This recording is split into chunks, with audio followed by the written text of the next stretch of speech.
Right, we'll stay standing if we can. Have we got folks on the online? We've got Jenny and Simon on the Zoom. Right, okay, cool. Well, welcome councillors and to Councillors Condi and Wolf who are joining us by Zoom. So we'll start off with the karakia. Whakatakata hau ki te uru, whakatakata hau ki te tonga, kia mā kine ki uhu uta, kia mā tara ki te ai, e aki ana te atakura, hei tio, hei hukaha, hei hahu, ti hei Māori ora. Thank you, councillors. Please take a seat. Now, normally we would go straight to a blessing from one of our interfaith community, but sadly the person who was going to give it to us this morning from the Hindu community, his mother passed away last night, so late notice to pull out from that. So I'm sorry about that, and we will pass on our condolences. Apologies. I have apologies from Councillor O'Neill, who is absent on council business. She was booked in to do the RMA training many months ago. Of course, we pay for that, and so she is doing that training, the Commissioner training. That takes me to announcements by the Mayor. And look, I did want to make a brief announcement. I just need to move. Oh, we'll move the apologies. Thank you, Hattie. I'll move that. Seconded by Councillor Day. Moving the apologies. Oh, seconded by Councillor Day. Yeah, let's vote, please. It was very important.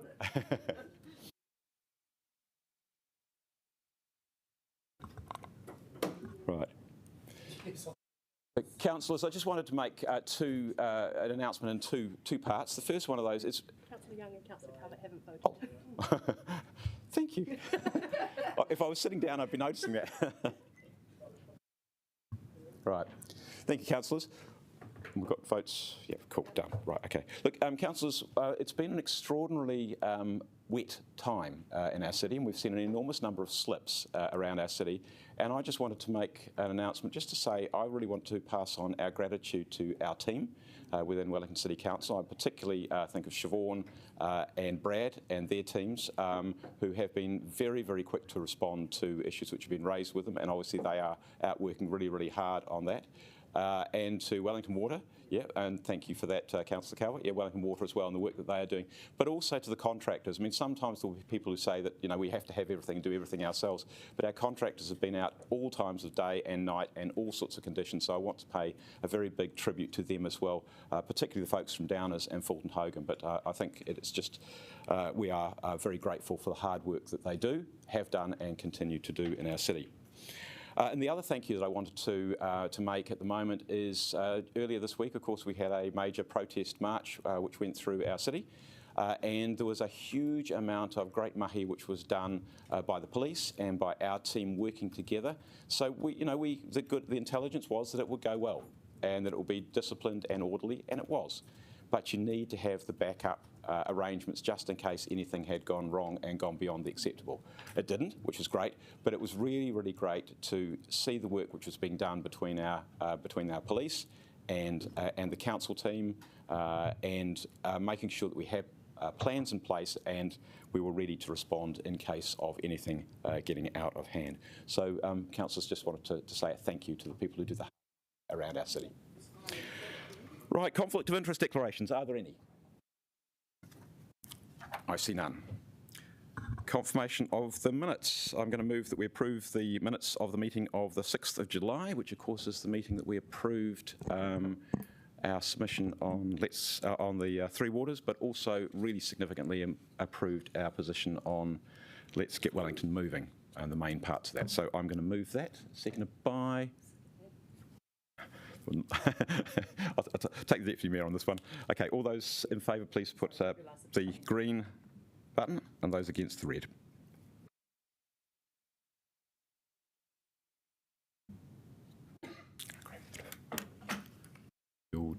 Sean? Thank you. There are no items not on the agenda, and that takes us to public participation. Now, we've got 6 public participants, 2 organisations and 4 individuals. If I will say at the beginning, I'm not sure if all of our public participants are here yet. Given the time that we're in, particularly for one participant who's not here at the moment, but I will raise that with her when she arrives. This is a time when you cannot do anything which relates to electioneering. It is about focusing on the issues which are in front of us, and so I will have to strictly enforce that. For the individuals, you've got 5 minutes to speak to us. If you want to leave any time for questions, please do. We always like to ask questions. And for the organisations, 10 minutes. So we've got first up Patricia Cedarwell. Welcome. Lovely to have you here.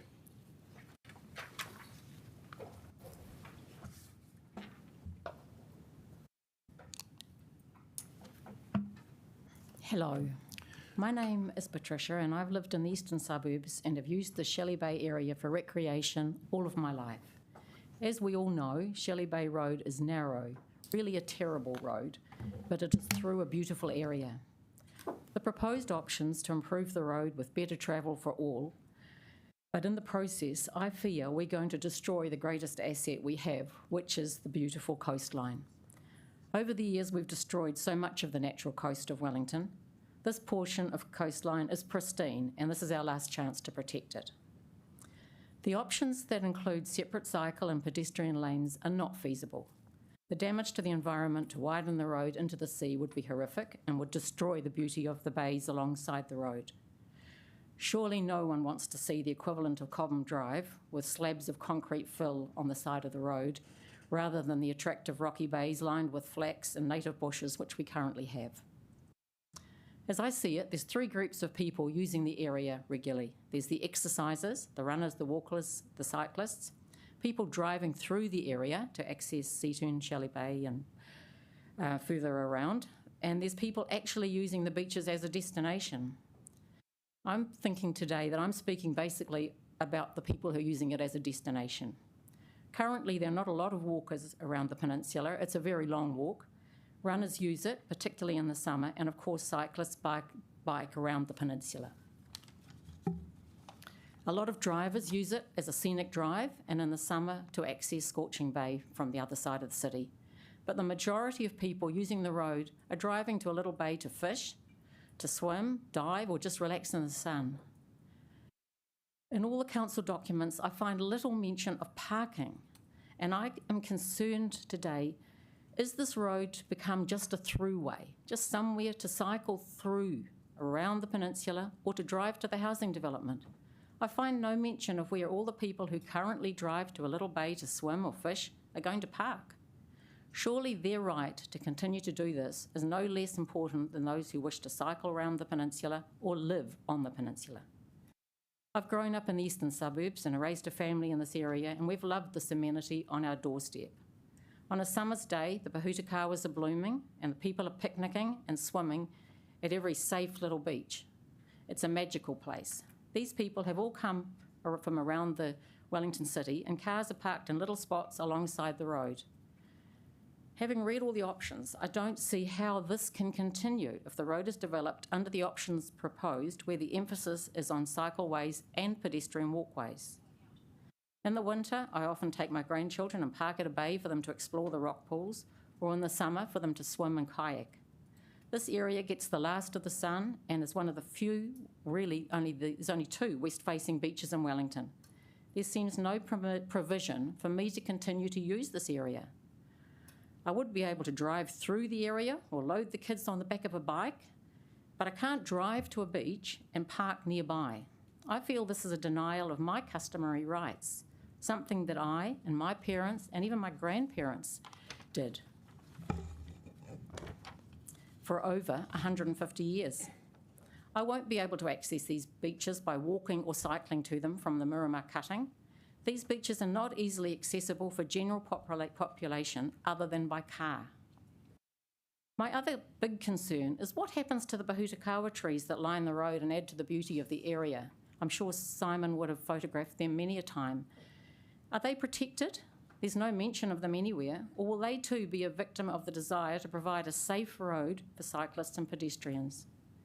The irony of this situation is that currently this road works reasonably well. People do cycle and run around the peninsula. You can park at the beaches and you can drive to Seatoun if you need.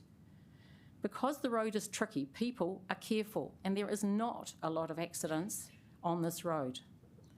This situation has been caused by a developer wanting to make a lot of money by cramming a lot of housing into a small area, and I find it horrific that so many of us are losing out on our enjoyment of the area because of his idea.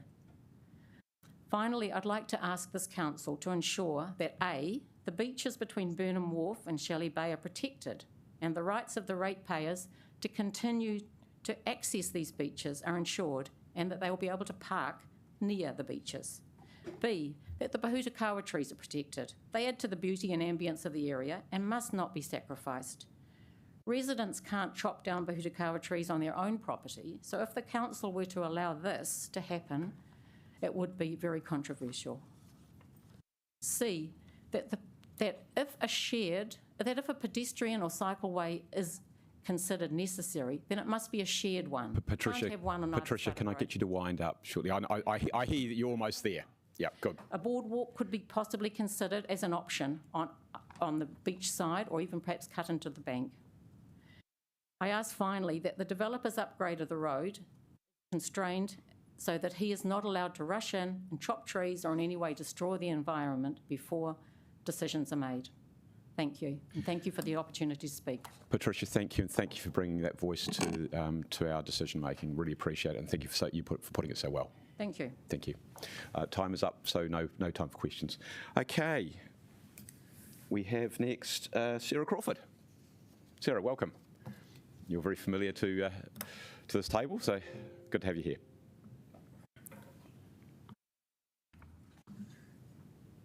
I'm a direct descendant, the great-great-granddaughter of James Cootes Crawford.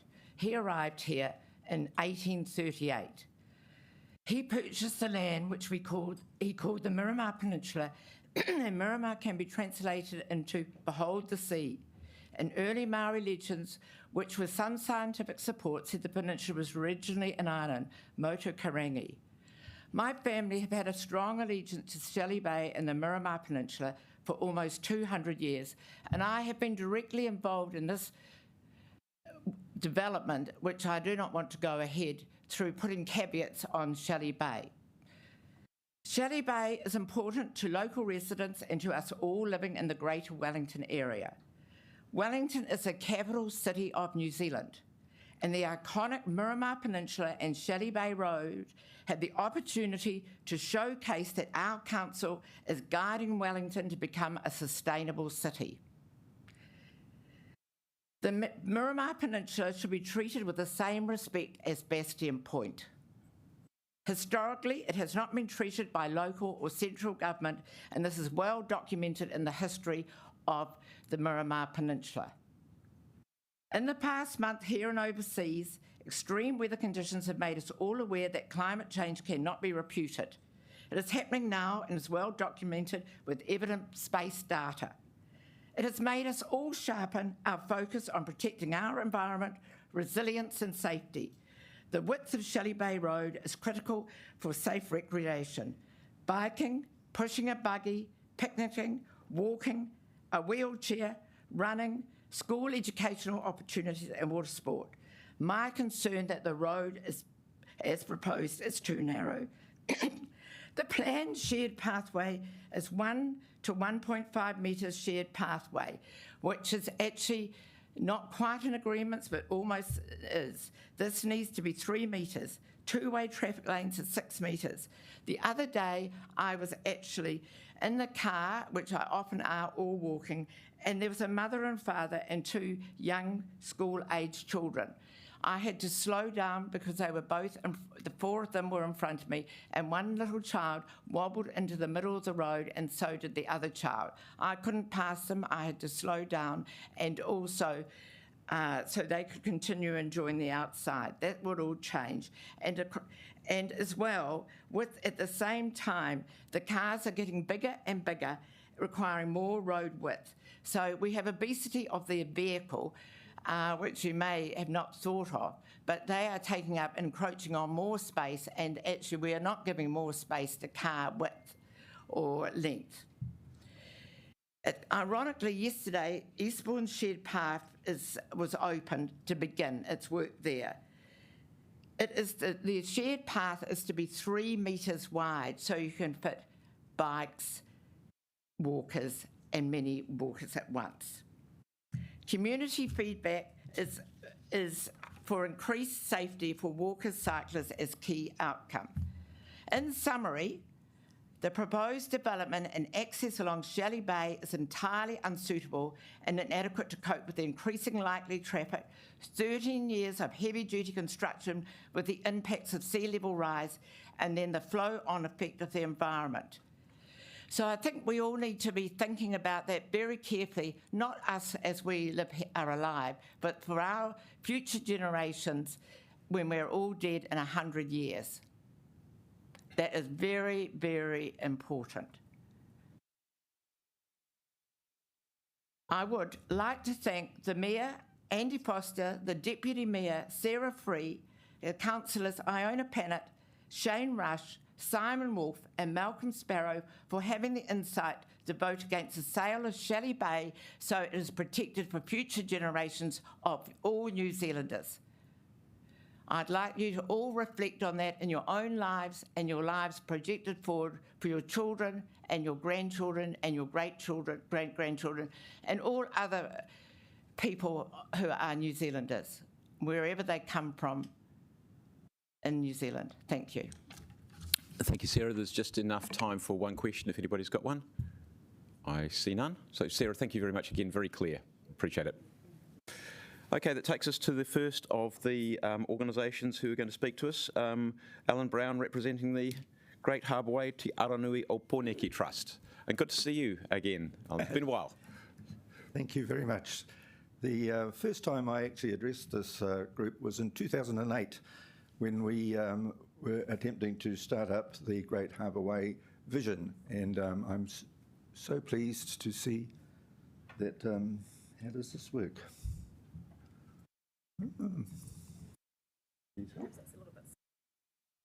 Oh, maybe I wasn't pointing it at the right place. But in 2008, right. Thank you very much. In 2008, here we go. So we brought along the vision of creating a cycle and walking track right around Wellington Harbour. We were pleased that Council gave us a little bit of cash to do that, and we did a lot of fundraising and so on, and were able to engage Boffa to create this Great Harbour Way vision statement. It is very aspirational, and we always knew that it would take some considerable time to put into place. What we have happened since then is, and something we're really pleased to be able to congratulate this council on, is tremendous leadership in this area. Initially, the Hunt Road Cycleway, the Evans Bay,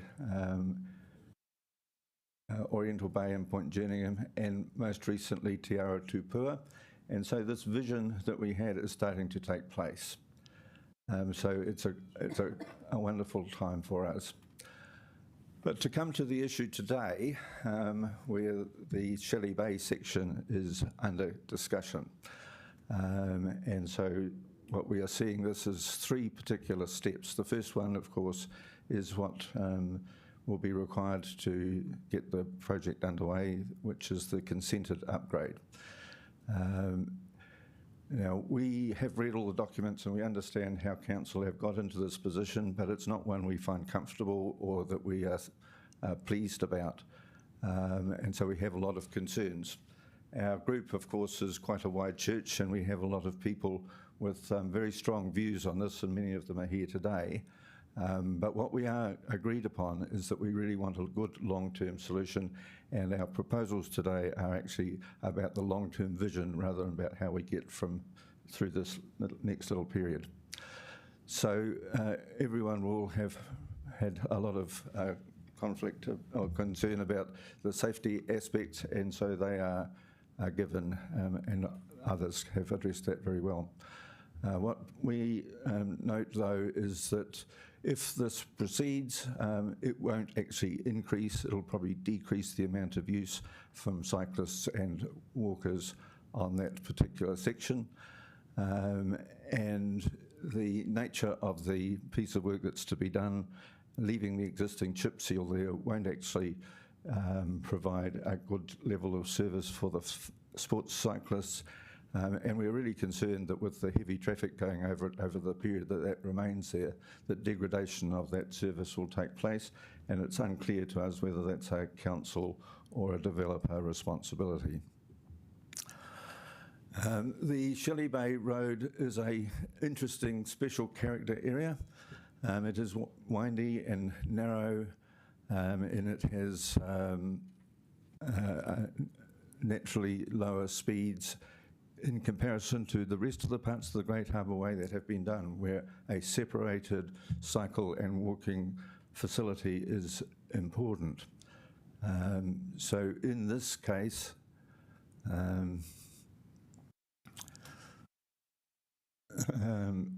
I can hardly read that from here. And so,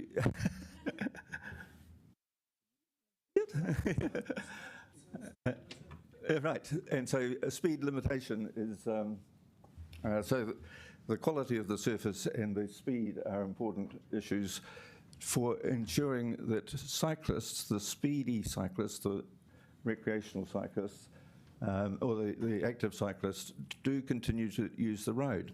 And I think that's going to happen regardless of what is done to the off-road cycle and walkway. And so that actually changes the nature of this in comparison to other sections.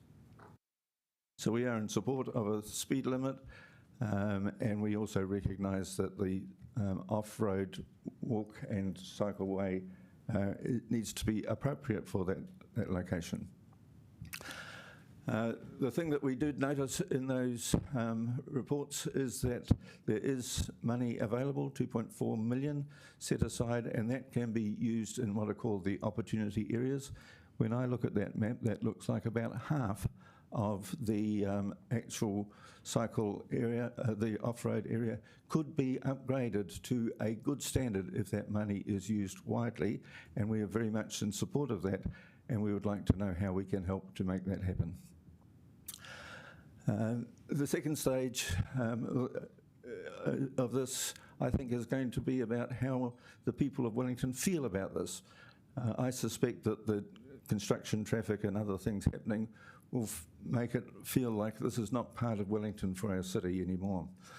And so we think that it's necessary to have an activation program in line with that. And back in 2015 and 16, we ran Cyclovia, and so we know what people actually want to use this for. It's walking and cycling in those recreational areas, and we would like to see whether that could be brought back or some particular things that give us that opportunity. So we really now come to what's on the table with you today is you have two options in front of you. The recommended option from officers, which is to do this and then do nothing, and we are not in support of that. The other option is to actually do some work and to provide a future plan. We are in favour of that, but with limitations. And so that is what we would like to see, is that a provision, a placeholder in the long-term plan and the annual plans is there to ensure that this project is properly completed in due course. We're not alone in dealing with these kind of situations. Here are some photos of other parts of New Zealand where similar work is being undertaken, and so there are plenty of good solutions out there and good experience to be had that we should take advantage of. So in summary, those are the recommendations that we're putting to Council today. We do support the consented roadworks, but with the caveats I've mentioned. We do support Council, we very much support Council undertaking the works in the opportunity areas, and to do that as soon as possible. We are concerned about how the road will be maintained over the construction period, and we'd like to see what is going to be done to ensure that it's kept at a reasonable standard. We would like to see some activation programs so that people feel that they are still involved in Shelley Bay through the construction period. But the most important one is ensuring that a high-level plan remains on the table so that in the fullness of time, this is a treasured part of the Great Harbour Way. Alan, thank you. We've got time for a couple of questions. I might kick one off if I can, and then I have Councillor Pannett and Councillor Rush. The first one was those pictures. If you go back a couple of pictures to the some of those coastal. The second one, the one on the side is Dunedin, is it? No, they're all Dunedin. Oh, they're all Dunedin. No, right, okay, sorry. Did they actually have to build out, I'm reflecting on the comments that Patricia made, did they actually have to build out into the sea and create that space, or was it already there and they put the surface on top of it? I think all of those things are true. Right, okay. So how do you reconcile doing that kind of thing with the concerns that we heard expressed earlier by Patricia about the nature of the coastal area? I think that good environmental and design will address those issues. If the brief is written well, those things can be done. I think you see there that there is a walkway over a protected area, and so that you don't have the destruction of the natural environment in those cases. Okay, look, thanks, Alan. Iona, Councillor Pannett. Thank you very much for your great work over many years now. Can I just ask you really where you see the place of climate change? Because we know the sea is rising and that we're going to have other issues to deal with. So are you still committed to that kind of quite significant expenditure? The wisdom of this project is not what we're commenting on. The Great Harbour Way, the expenditure on the Great Harbour Way. The Great Harbour Way is about creating a cycling walking facility right around the edges of Wellington Harbour. How that is done in this particular case is over to engineers and others to resolve. We are here to articulate the vision and to support whatever action is taken to make that happen. Thanks. I'll take the other two. Deputy Mayor Free and then Councillor Rush. The officers, thank you, Alan, and it's nice to see you again. The officers have framed our options as either 8A or 8B. Would you be supportive in effect of us doing both? So doing the short-term stuff, but still carrying on with the longer-term vision. I think that's... I think that's actually what I have said. Yeah, good. Yeah. Thank you. Councillor Rush. I was going to ask you about the consent, but just listening to that answer, I think I'm okay. Thank you. Okay, cool. Thank you. Alan, thank you. Always good to see you. Thank you for all the great work that you and the Trust have done over many years, and we are getting there bit by bit. Thank you for yours as well. Thank you. Okay, that takes us to Andrew Bartlett, Cycle Wellington. It doesn't look like Andrew, that looks like Patrick. Oh, and Andrew, right. Okay, sorry. So, I live on the Miramar Peninsula, and Shelley Bay is an area I ride often. So this is my first time speaking with council, and I really feel strongly about what's going on here to come into the office. I ride there often. You can't beat Wellington on a good day, goes the line, and having the pleasure of living in Miramar. You can't beat riding a detour around the peninsula on the long way to work. It's also somewhere I've ridden with my children. The first place I took my daughter, who you may have seen submitting and other things, for on-road riding. She's now a really confident road rider, and this is where we started. It was on the quiet, meandering bays of Shelley Bay, where the blue of the harbour meets the green of the hills. As Patricia said earlier, this is a really special place for families that needs to be preserved. That's why I'm appalled by this situation. The predicted construction traffic makes me very nervous. I already avoid riding on Wellington's southern coast, except on public holidays, for this reason, because it's unsafe being, with that kind of heavy traffic behind you around those kind of bends and things. We have an amazing asset of continuous public access to water all around our coastline. Other cities, I think of Brisbane, had to fight for years to get a path along their water, the Brisbane River in that case, where it was done development by development. Sadly, with increased traffic to Shelley Bay, we're punching a 2-kilometre hole in that beautiful connection, a very poor accommodation response. Paint is not protection, and we are shocked by the council's paper and the insufficient concern that's held for cyclists and pedestrians. I'm sad to say we're offended by the continued assertions that the developer's outcome and the default situation, unless we do something else in this meeting, would be just safe. It's just too narrow, and yet also, oddly, is going to be just a little bit wider.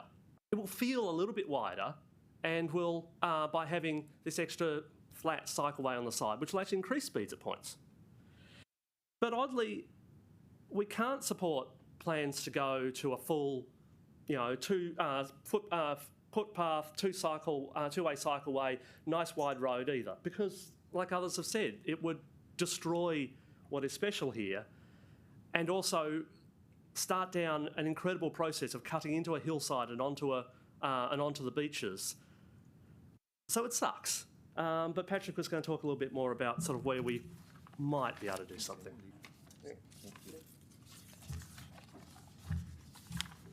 It's clear that we all care deeply about this place, and I don't think any of us has full solutions here, but we know what's been proposed in the council paper is not adequate. It's unacceptable to have a narrow shared path, people going both directions, on foot, on bikes. I really struggle to understand how that made it into the paper. I want to acknowledge councillors who stood up on Tuesday down at Parliament to defend our democracy and protect our city. Thank you for that. Clearly we feel strongly about this, and I really want to acknowledge Alan Brown's presentation and his recommendations for the way forward. I think he's thought very clearly about this. Another issue is really about process here. There's many questions about the process leading to the sale of land and consents at Shelley Bay, but today I want to focus on what's the rush here. We've just been landed with the Tonkin and Taylor report on ways to address use of space there. We only saw it yesterday. I don't think that's sufficient time for the community or even councillors to absorb and access that material. So one option open to you today is to not make decisions today. Give us more time to assess that report and factor it into your decision making. Let's take the time we need to make significant decisions for Wellington.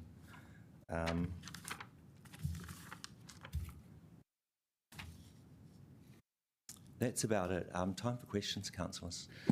Thanks, councillors. I had a question from Councillor Matthews. Yes, my question was for Andrew, and I guess it was about the disruption argument and the sort of construction disrupting recreational use. But that same argument is put for us against cycling infrastructure, that the construction is disruptive to business and other... Sorry, I haven't quite finished. So I just wanted to check in with you.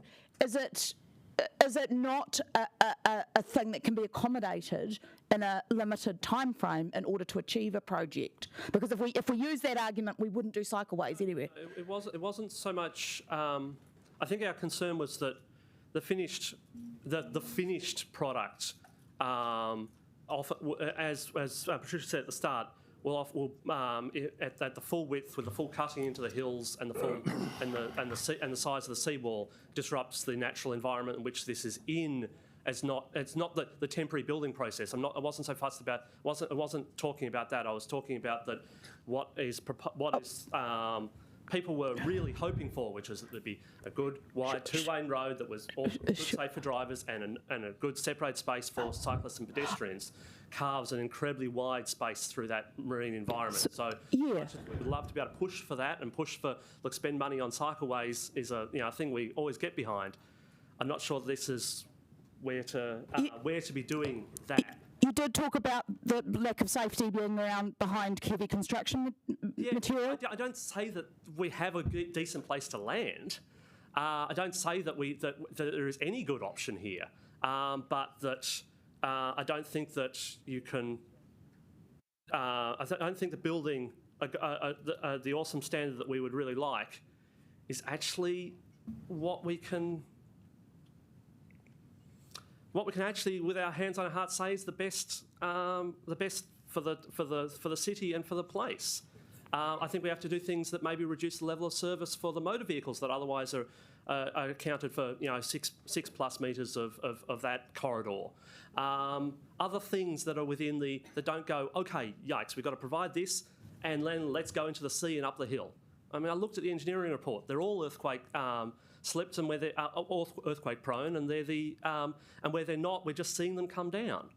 The sea edge is already eroding in. We're going to be getting less space there as we go.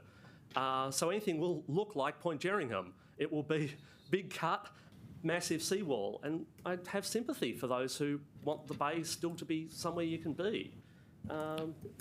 So I'm not, it sucks. But that's because we've got 2 lanes of traffic. Thanks, Andrew. Deputy Mayor. I guess this is perhaps for either of you, but I thought maybe Patrick. Do you have a view, like in the short term, obviously, we will do what we can do. Do you have a view about the separation, the actual method or style that you'd like to see in a less than ideal world that we're in? Sure. So there is some space on the section between Burnham Wharf and Shelley Bay development to provide that extra width. So clearly, I think that's part of the way forward.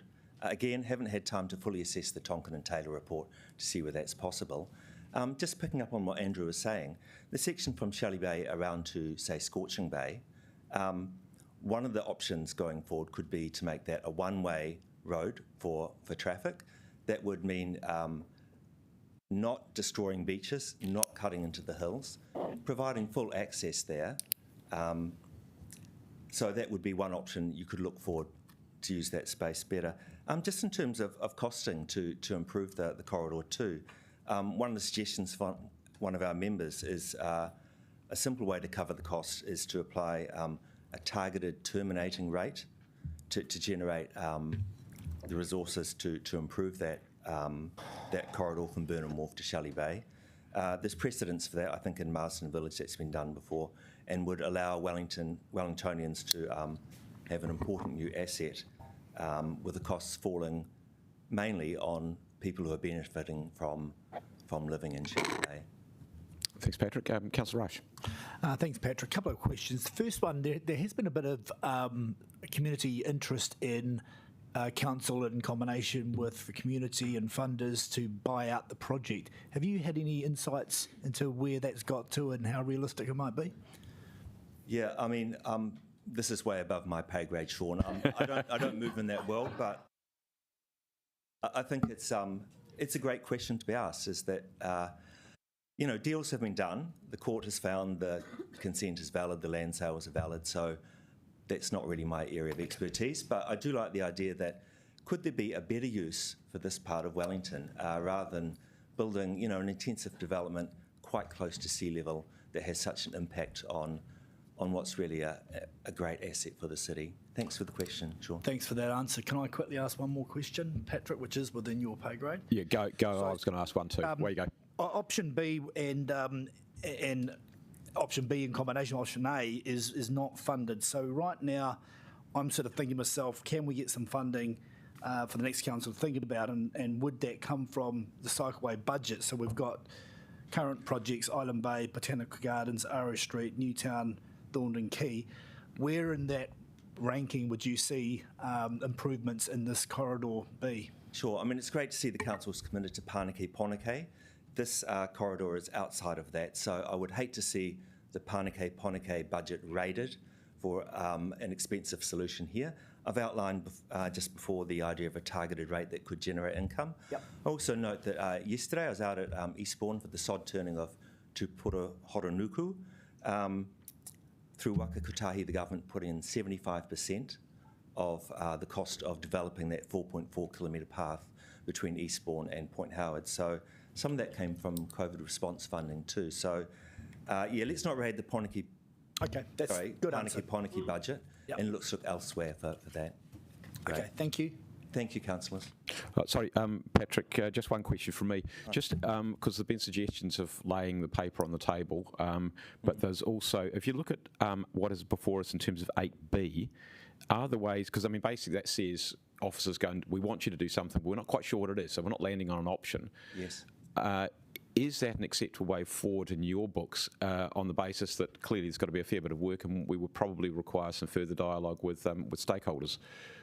Yeah, I mean, my point really was a new report just landed yesterday. We haven't had time to absorb and assess that. I don't know if councillors have. Let's take the time we need to make a really significant decision for the future of Wellington. Clearly, a lot of people care about this, so I think I'm not giving you a clear answer to your question. I think it does me anyway, but thank you. Okay, cool. Thank you both. Thank you. Okay. Right, and next we have Anna Campion. Anna, welcome. Hello. You've got 5 minutes, and if you want to leave any time for questions, we really appreciate that. everybody. Kia ora, good morning. Right, this is more of a kind of statement, but I want to point out the following things. Since you granted resource consent to Shelley Bay Limited under the Hatcher Act in 2017, nature has moved on. In 2019, Victoria University professor James Fenwick, who has a background in mathematics, atmospheric physics and statistics, said the development of Shelley Bay was very close to sea level. Quote, this tiny little coastal strip with steep hills behind, with the way sea levels are rising, I expect it's going to be prone to inundation pretty frequently. As sea levels rise, groundwater levels rise as well, which I didn't know. That's just a reaction of the water underground. That means you do eventually start to get water rising up through the manholes, and drainage systems are just simply not able to cope. So designing elevated ground floors and fixing seawalls will not prevent the ocean coming in. We are no longer in control of these events. You get high tides and water running off the hills, resulting in a perfect confluence of undesirable, uninsurable apartments. Insurance companies are already drawing new boundaries. The latest research tells us coastal properties will start to lose insurance within the next 10 years, if not sooner. Technically, if your property has a 1% chance of coastal damage with today's sea level, you will likely lose private insurance once the chance rises to 5%. Furthermore, these timelines don't count for the latest predictions of polar ice sheet tipping points. The Minister for Climate Change, James Shaw, said developers of coastal properties today are doing so with their eyes wide open. If insurance looks difficult, how will prospective buyers raise a mortgage? And how can the council, who has never given any other developer a $10 million road building handout, protect themselves and their ratepayers from the very real possibility of wealthy, rich residents who have purchased in Shelley Bay taking collective civil cases against them? Usually councils have immunity from suit, but there are apparently exceptions. Builders also have a duty of care, Palmer versus Hewitt, 2021, especially if they are directors of that company. The same situation for the directors of the Wellington Company and the Port Nicholson Block Settlement Trust. A huge development like Shelley Bay carries levels of huge responsibility and culpability, meaning you can't willfully turn a blind eye. You can't deliberately dismiss reports from NIWA or the happenings in Nelson, Marlborough, Northland, the Terrace, and the Seven Sisters of Oriental Bay. Stubbornness is the ugly side of perseverance, refusing to admit you have made a mistake. We are not in the third act of Dangerous Liaison, where John Malkovich feels compelled to repeat to his lover, Michelle Pfeiffer, it's beyond my control, it's beyond my control, it's beyond my control. It isn't beyond your control. You can just call it off. Give the peninsula person status, like the Whanganui River, and create a heritage park instead. Thank you. Anna, thank you. There's time for questions if anybody wants to ask any. Councillor Pannett. Yep. Thank you for giving voice to nature. I'm just wondering, though, people will still want to enjoy the area, even with climate change coming along. How much money do you think we should be investing in making it safer for everyone? I think you really have to look at the heritage park idea instead, because otherwise you and the companies involved with this really could go into civil cases and be sued the pants off. So I think there should be a buyback involved, really, to create this. And I think it will be a particularly brilliant example for Wellington outside the box of the usual stuff that that people are complaining about, the dullness of the city and the predictability of what goes up, and also the architectural, no architectural inspiration involved. These things do matter to a city. People come here. I mean, I'm at the post office, and I'm saying, the post office guy is saying to me, well, oh, you'll have to wait, Anna, blah, blah, blah. And I said, what are all these people doing there? Leaving the country. Young, they all have their documents together. They're going to Australia, they're teachers, blah, blah, blah. We've got to keep people here by creating something that is inspirational rather than, you know, just 27 metres of concrete as a tombstone to us all. It's really difficult. I'll take one quick question from Councillor Rush. Okay. Thanks, and really intrigued about personality for the peninsula. Have you got any sort of back up or unpack that, or is it just really high level thinking about the Waikato River? No, I was just thinking about the Waikato River, and I was thinking about that I thought it was a really interesting idea to make the Whanganui River have person status. Yep. I thought that was, you know, kind of visionary. And I think the peninsula, for all the time, you know, 3 generations back to Robert Hanna, etc., it's always been as it is. I will say that I'm glad that the Wellington company has taken down those crappy buildings, because it actually is beginning to look more and more like a heritage park. But I think that, yeah, I think it could be done. Thank you, Anna. Really appreciate that. Thank you. And now final public participant, Steph Edlin. Steph, you weren't here when I made a specific instruction, that is that what you say has got to be related to the issue here and not related to anything electoral. So with that guidance, I'll have to stop you if you do stray outside of that. Should be much all related. Am I allowed to take this off? Okay, kia ora. I just want to say thank you to the other public participants, because I think it's, you know, I think the really special thing about Shelley Bay is that the people from our community do really care about it and care what happens to it, and we're here today to talk about the road. So, ever since the development at Shelley Bay was proposed, as someone who was lucky enough to have been raised on Te Motukairangi Miramar Peninsula, I've naturally followed the issue. I'm obviously aware that the development is now a done deal, so don't worry, I won't dwell on that too much here today, other than stating the obvious, that I think our community largely feels that the whole process, in particular its consultation and the way that councillors have gone about representing our community, has been flawed. So, following the decision by council to go ahead with the development, against the wishes of voters in the community, I might add, I think that the council had the potential to maybe, even just slightly, redeem itself with Shelley Bay Road. In 2017, it was established that something needed to be done about Shelley Bay Road, as it became obvious that alongside the housing development that will bring an 180% increase in traffic, not to mention the 13 years of construction traffic, the road would need to be updated if the safety of its users was to be protected. I won't get into the details of the numerous safety concerns that surround the road, as I feel it should be obvious enough that both the heavy vehicles involved in the construction of the development, as well as the increase of private vehicles that will follow the completion of the development, combined with a narrow, windy road, combined with cyclists, combined with pedestrians, is a recipe for an incessantly jeopardous hazard. So, where are we now? You did the right thing. You consulted with us on Shelley Bay Road, albeit a little late, as you promised to start consulting in November of 2020, but only started in April of this year.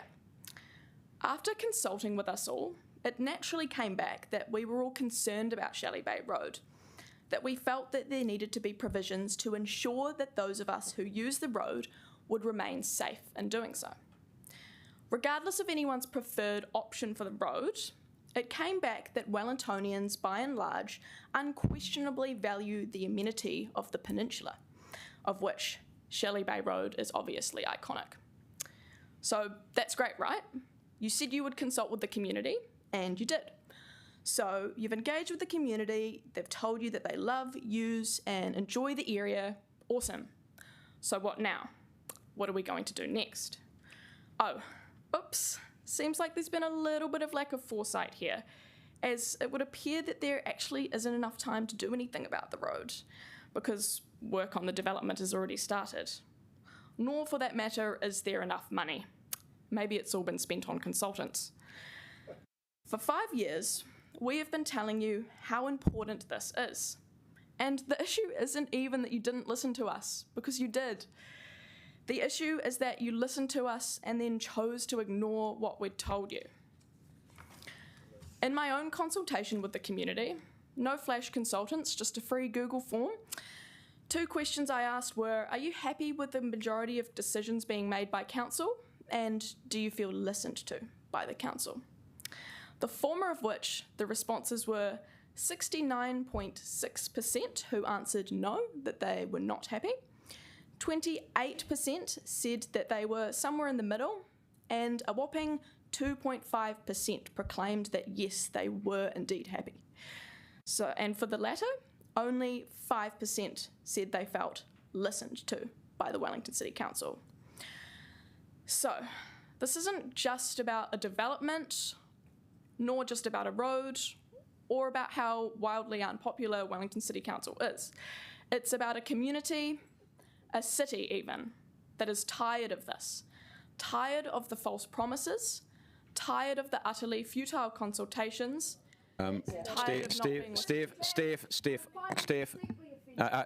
Councillor, Steph, I think the last little bit you have stepped beyond the reasonable. That is getting into the election. Tired bit. No, I think it's getting into the electioneering bit.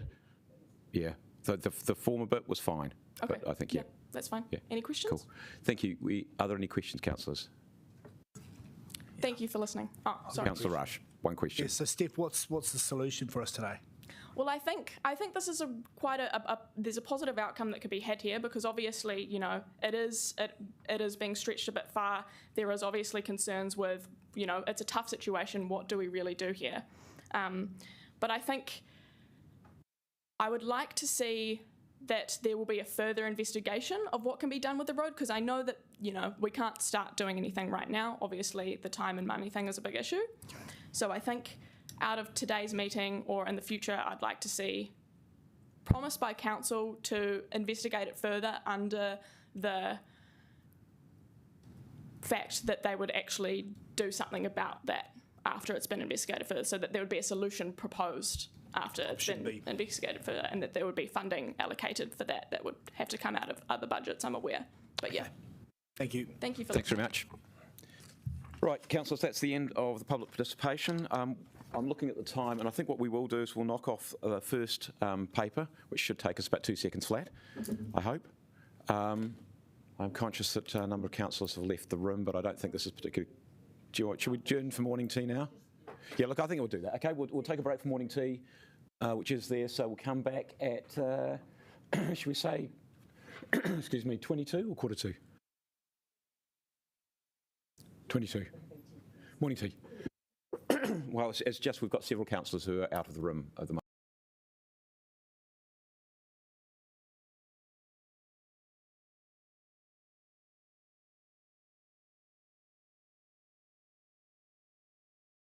Sorry, come back, Blair. Yeah, okay. Right.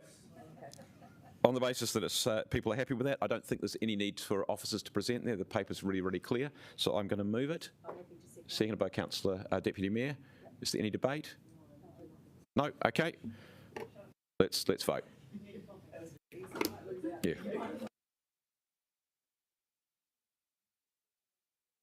Yes. Yep. Sean, you can vote.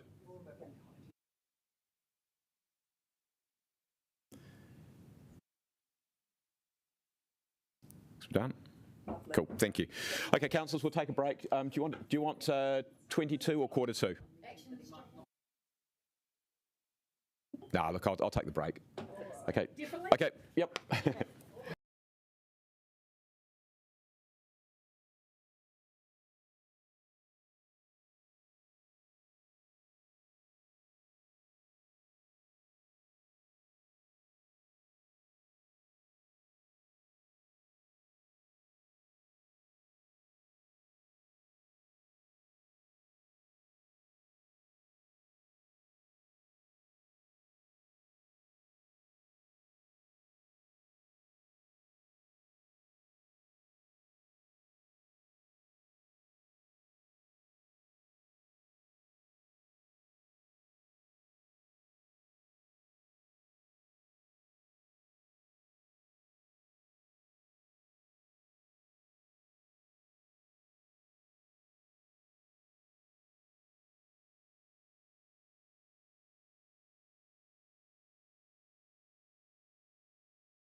people wish to move amendments. So we'll resume again.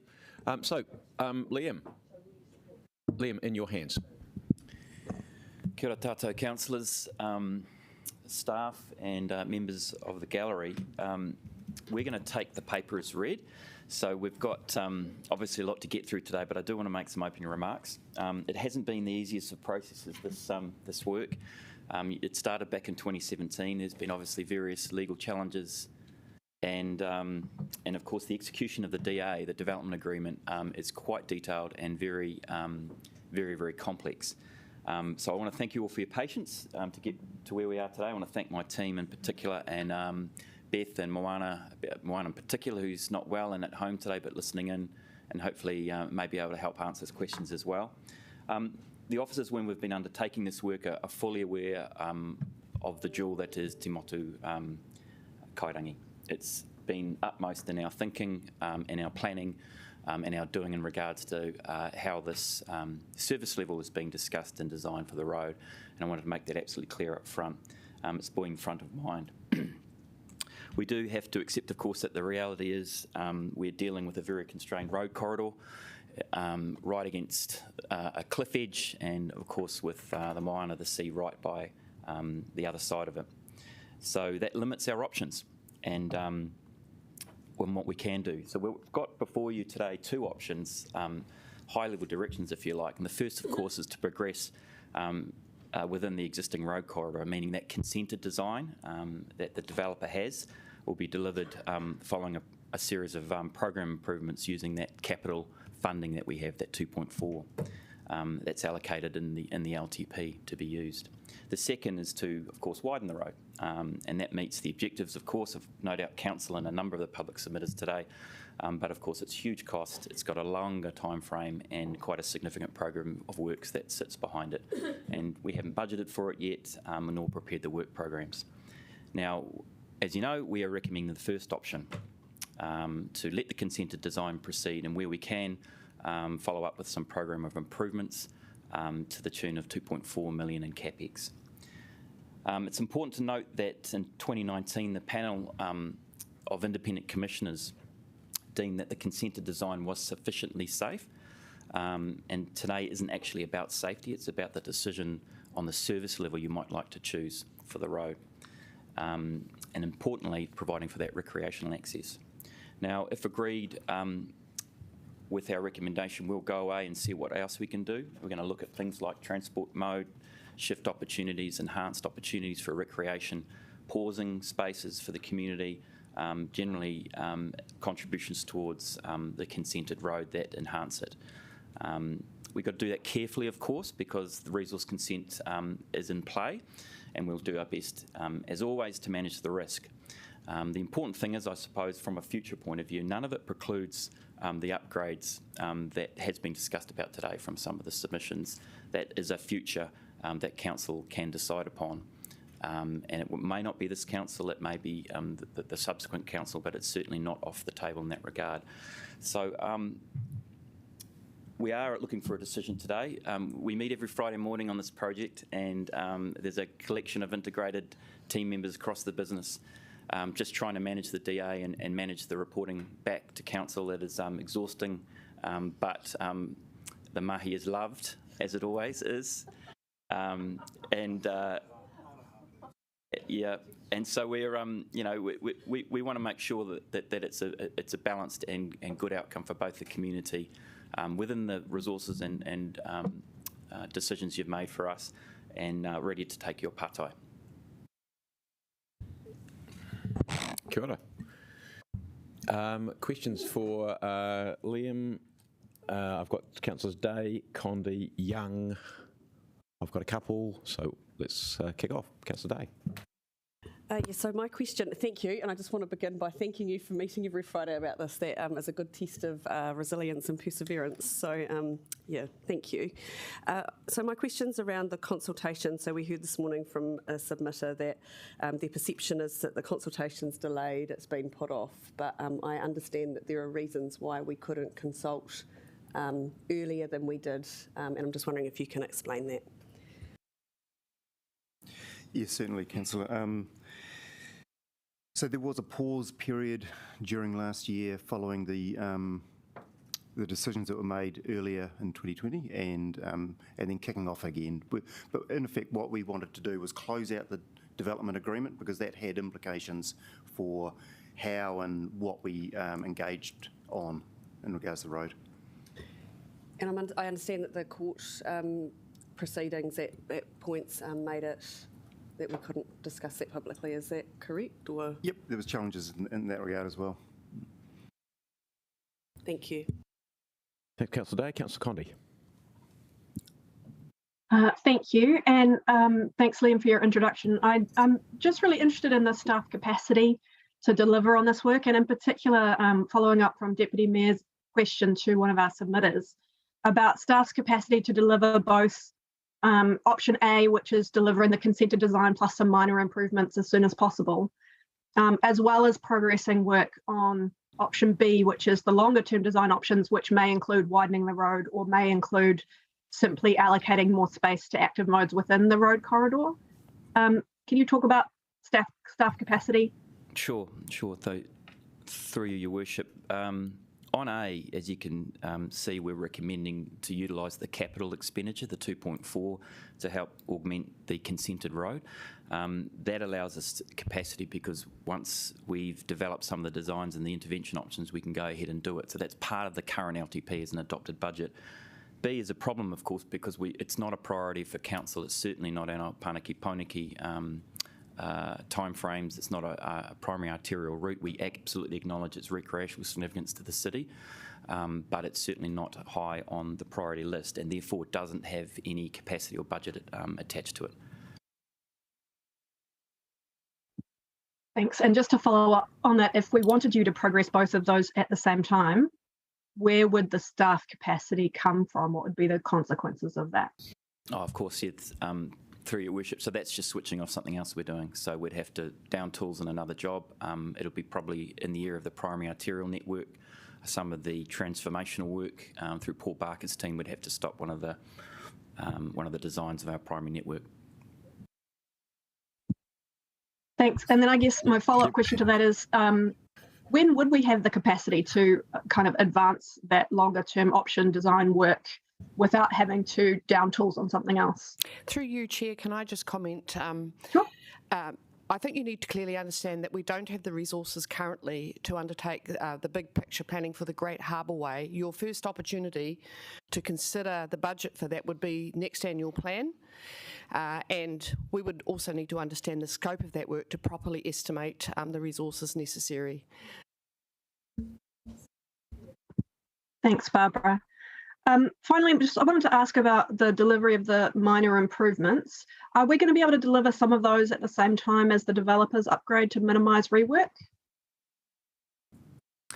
It's a delicate balance, Councillor. Potentially yes, but it wouldn't.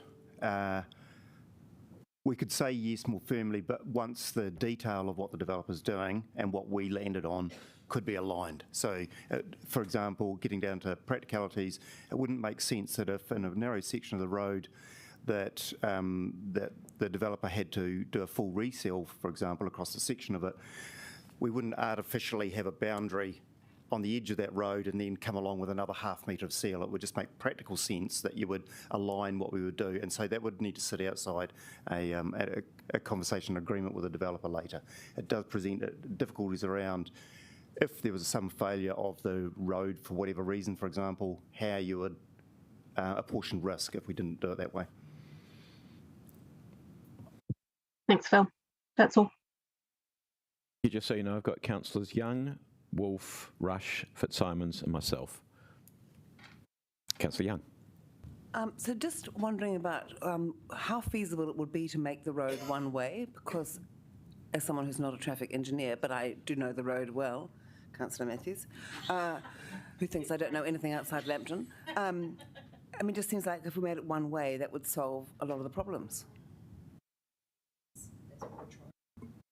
I'll draw your attention to the section of the report that discusses a one-way option, and insofar as the consented design requires the developer to provide a two-way vehicle Level of service, two lanes. So that is our starting point.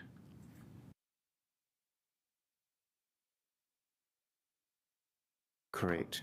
Yes, that's right. And that doesn't set aside the opportunity for some localised changes that we might need to put in a one-way, for example, at a pinch point, and that would be part of our localised upgrades that we would work with the developer and the track on.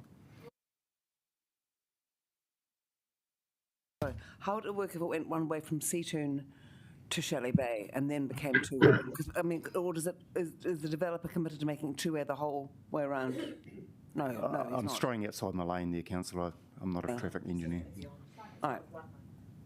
I think Thank you. Thank you. Councillor, you've changed them over there. Wolf. Yeah, thanks, guys. I've got a couple of questions. One is that Patrick Morgan brought up a specific targeted rate. Has that been considered, as something that we could achieve in the future? That's the first question. Perhaps, Councillor, no, we haven't considered that. Okay. And the second question relates to the development agreement and the consenting. There must be times where the construction work could take place. Could you just elaborate on what that timing is? Certainly. There are a couple of conditions within the resource consent. I'll just need to be clear here. So the intersection needs to be upgraded before a building consent can be issued, and the road must be completed before a co-compliance can be issued. No, that actually wasn't the question, Phil. Sorry. I'm just wondering what the timing. Fair and reasonable in relation. You wouldn't expect that there would be construction work going on, for instance, on a Sunday. I'm just wondering what the hours within that consent are that there can be construction vehicles on that road. So, Councillor, that will come with a construction management plan. Yeah, all that detail. And I can only provide what the developer's saying is that they're going to minimise disruption to the community. But so outside of that, there will be a construction management plan that will be in play that will determine that. So, confirming that hasn't been agreed to as yet. That's my understanding. Yep. And would you, if the developer is wanting to minimise, you would expect that it would be sort of 9 till 4 during the week, and no work in the weekends. Probably speculation at this stage, Councillor. I'd have to just rely on when we land the plan and get that improved. Yeah, there's many factors involved in it. Right. Point of order, Your Lordship. Please. Can you please control the meeting? Yep. Yeah. Okay.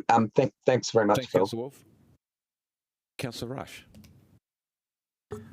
Yeah, I'm just sort of a bit confused about how priorities have fallen out. So the Regional Coastal Trail, I believe, was approved in Mark Blunsky's long-term plan, 1997. And so I'm just sort of like wondering, and that included Shelley Bay Road, cycle and walking access. So how is it that it's never really kicked on? Was that just a series of decisions of different councils to change, or do we still sort of follow these decisions that were made previous councils?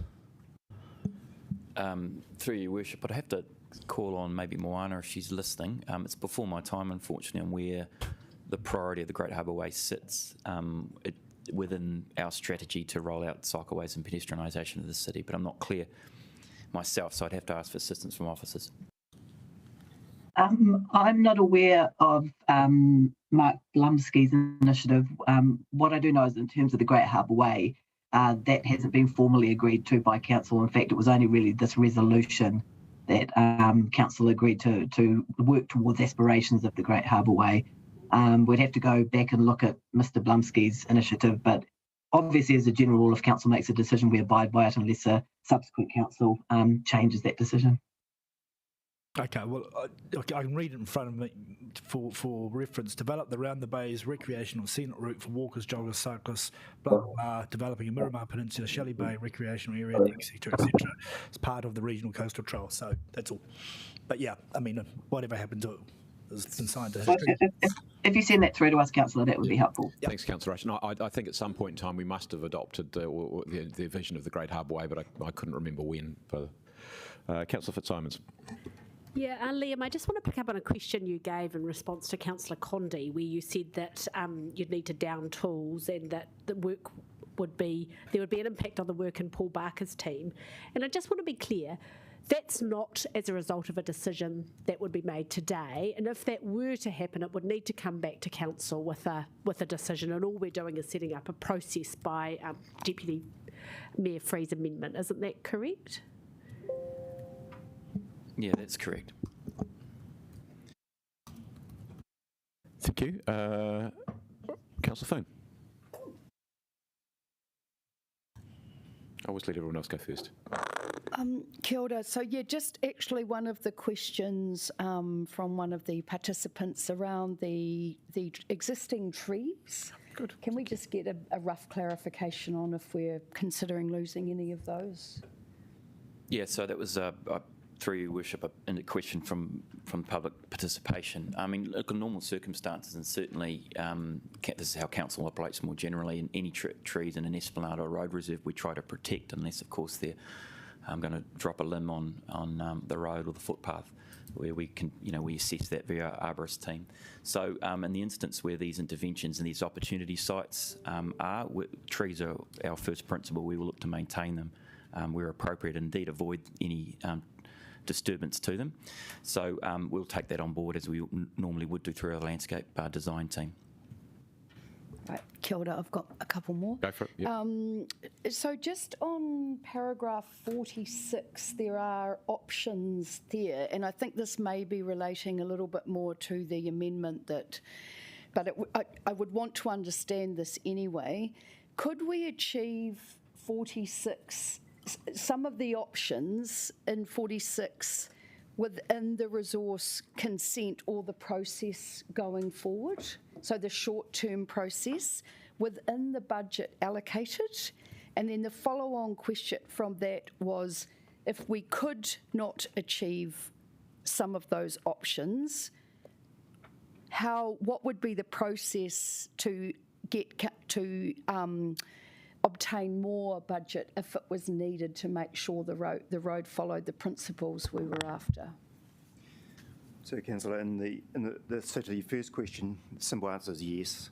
Yeah, I mean, they are some of the ideas that have been considered for those localised upgrades in that 46, obviously subject to the analysis that precedes them. The second question, again, that's just a... I'd like to answer the second question, if that's okay, Councillor Foon. So just for the clarity of everybody here, the Mayor and Councillor Free's amendment is clear that no work will be undertaken in relation to the feasibility of the Great Harbour Way principles until a bid is approved through the annual plan process next year. So officers are comfortable with that amendment as it stands. It is not our recommendation, but we are comfortable with that amendment in that it's clear that the next stage, that money will be released, which includes for any feasibility studies, will be through the annual plan process. Where's that amendment? It's been emailed to us. Okay. Right. Any other questions, councillors? I'll do mine then, because you come back the second time. My Pōneke question's gone, so thanks, Councillor, for that one. Look, first question is just the issue of targeted rate. You said that hasn't been considered. My question is it something we could lawfully do? We would have to look at. Could I just say, Mayor, the establishment of a targeted rate has to be very carefully... I understand that. Yeah. If you understand the process, you'll understand that it's a statutory process, and it would need to be very carefully considered as to the purpose of it and who the target would be, and it would need to be under instruction from the council as a special consultative process. So no, it hasn't been considered. No, that's absolutely fine, and that's it's just whether it was possible, not impossible. And the second one is in para 9. There is, because all this is about the levels of service. It said there are no options that can meet the minimum. Oh, sorry, there are no options. No, sorry, actually, I'll rephrase that question entirely then. The standard of service against the rest of the city. So we've been having lots of debates around the quality of service for, particularly for people on bikes across the city. I'm struggling to reconcile while we're doing that kind of work there and how this is acceptable in this location, the standard that we're allowing to be okay here. Because it just feels like chalk and cheese. Well, you probably have to look at the history of the site. As I said, it's been a long one. 2017 it started. You've had a consented road deemed by commissioners to be safe. And as I mentioned in one of my earlier responses, this isn't a primary route for Council's adopted Pōneke plan. So this is about mode shift Pōneke. It's about trying to get people out of cars and onto different forms and modes of transport. And of course, invariably, hopefully, lowering our carbon footprint. Put aside Te Motu Kairangi and Shelley Bay at this particular moment in time, it didn't sit within the hierarchy of those LTP funds you've given us enough to action it straight away. As I said before in my earlier answer as well, that this doesn't stop Council at some other point in time coming back and wanting to do a Great Harbour Way outcome. So what you're saying is Pōneke, the ones that are at the top of the tree are all the ones around essentially commuting and getting to schools and education rather than recreation. It's meeting your strategic objectives. Cool. Yeah. Okay, I think I had Councillor Rush had another couple of questions or another question. Yeah, thanks. I think the council, maybe 2017 or maybe just before the election 2019, had a resolution left on the table that sought to address concerns around the process and different officer advice in regard to this road. Have the ambiguities or those concerns been considered by the team and addressed, and does the resolution need to be reactivated?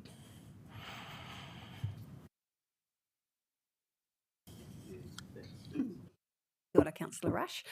So my understanding is that you're referring to the review, which is laid on the table in 2019. I haven't seen it. I wasn't a Shelley Bayer at that point in time, however. Neither was I. However, my understanding is that the review encompassed the entire decision-making process, including HASHA and the decision to grant the sale and lease of the land in 2017. That remains on the table.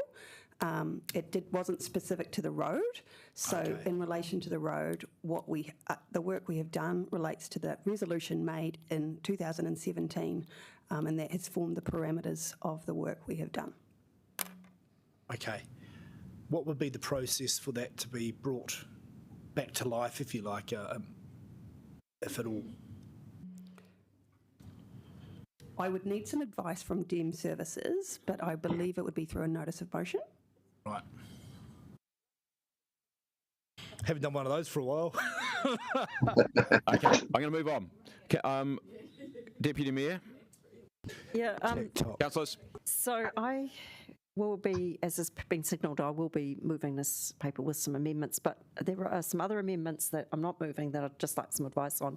So the Oh, hang on just a moment. I'm just going to check. Are we okay? Because I think it's actually. I've just been having that conversation with Barbara, but I think it's tidier actually to have the officer advice on the amendments before we go through the whole time frame of actually moving them. Yeah.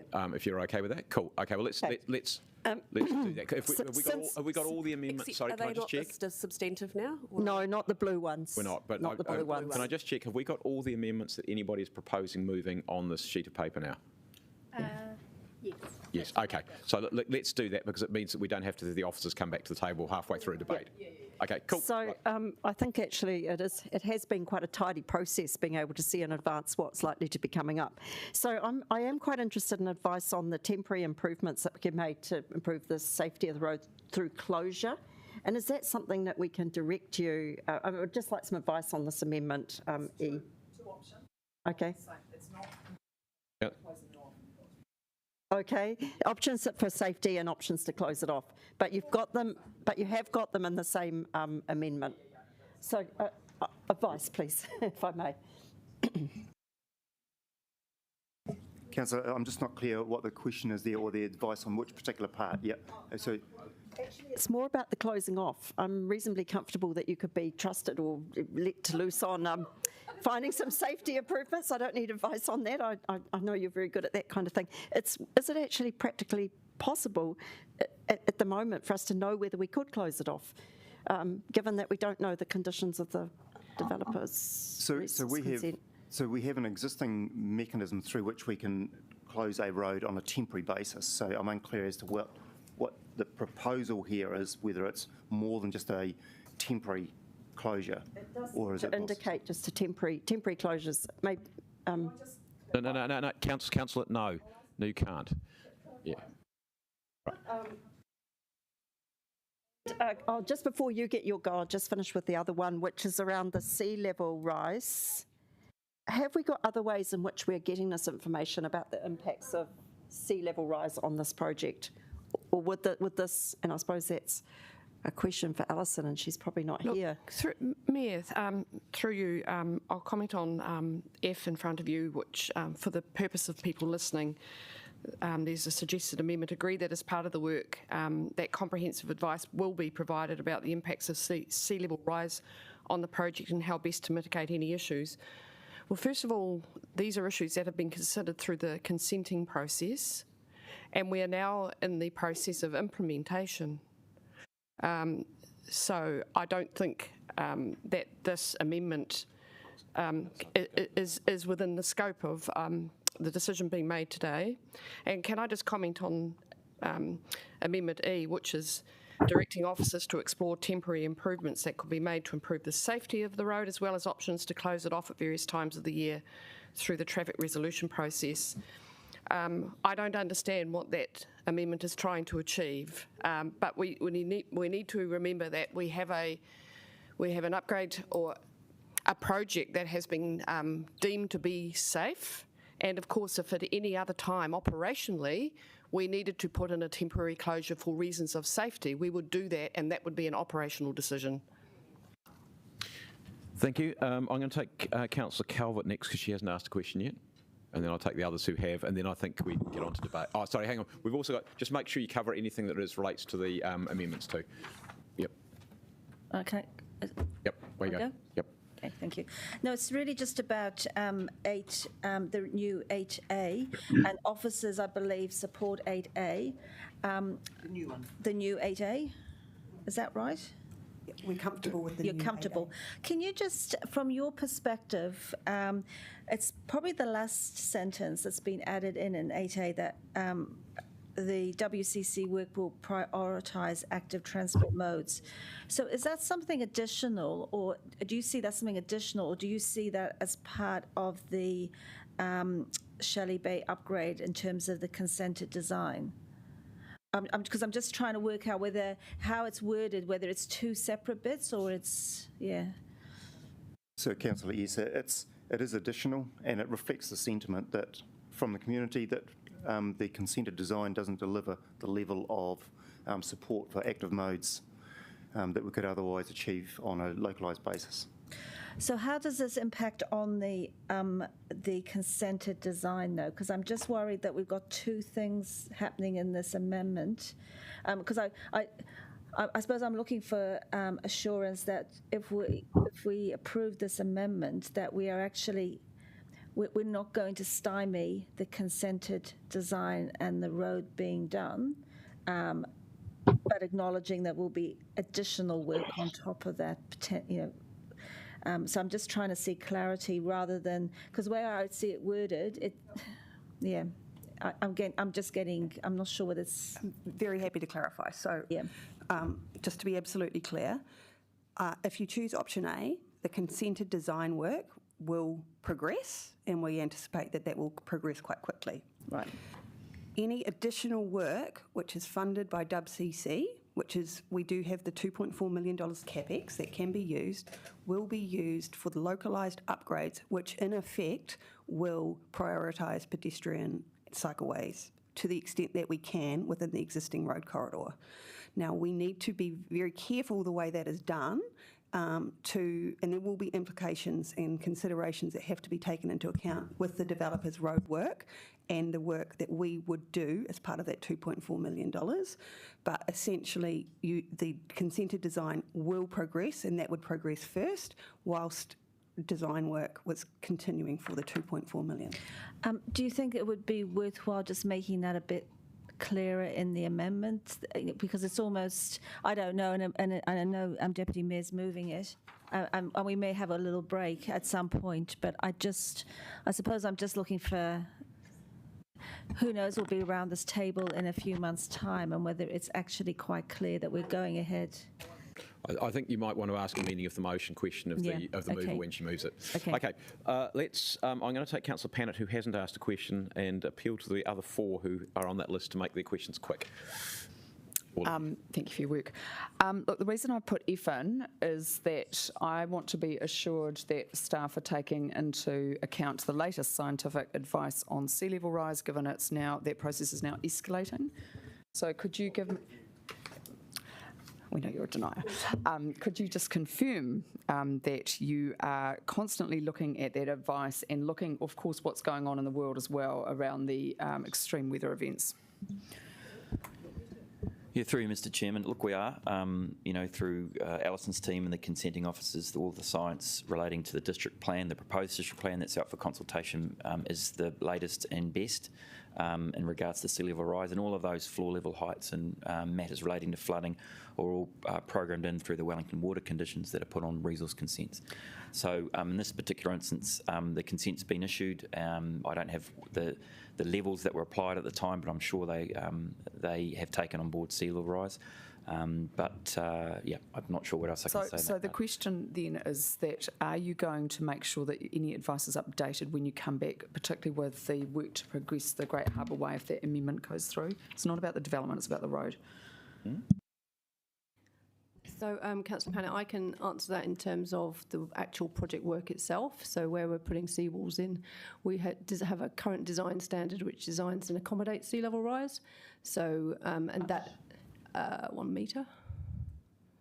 Can you go higher? Yep.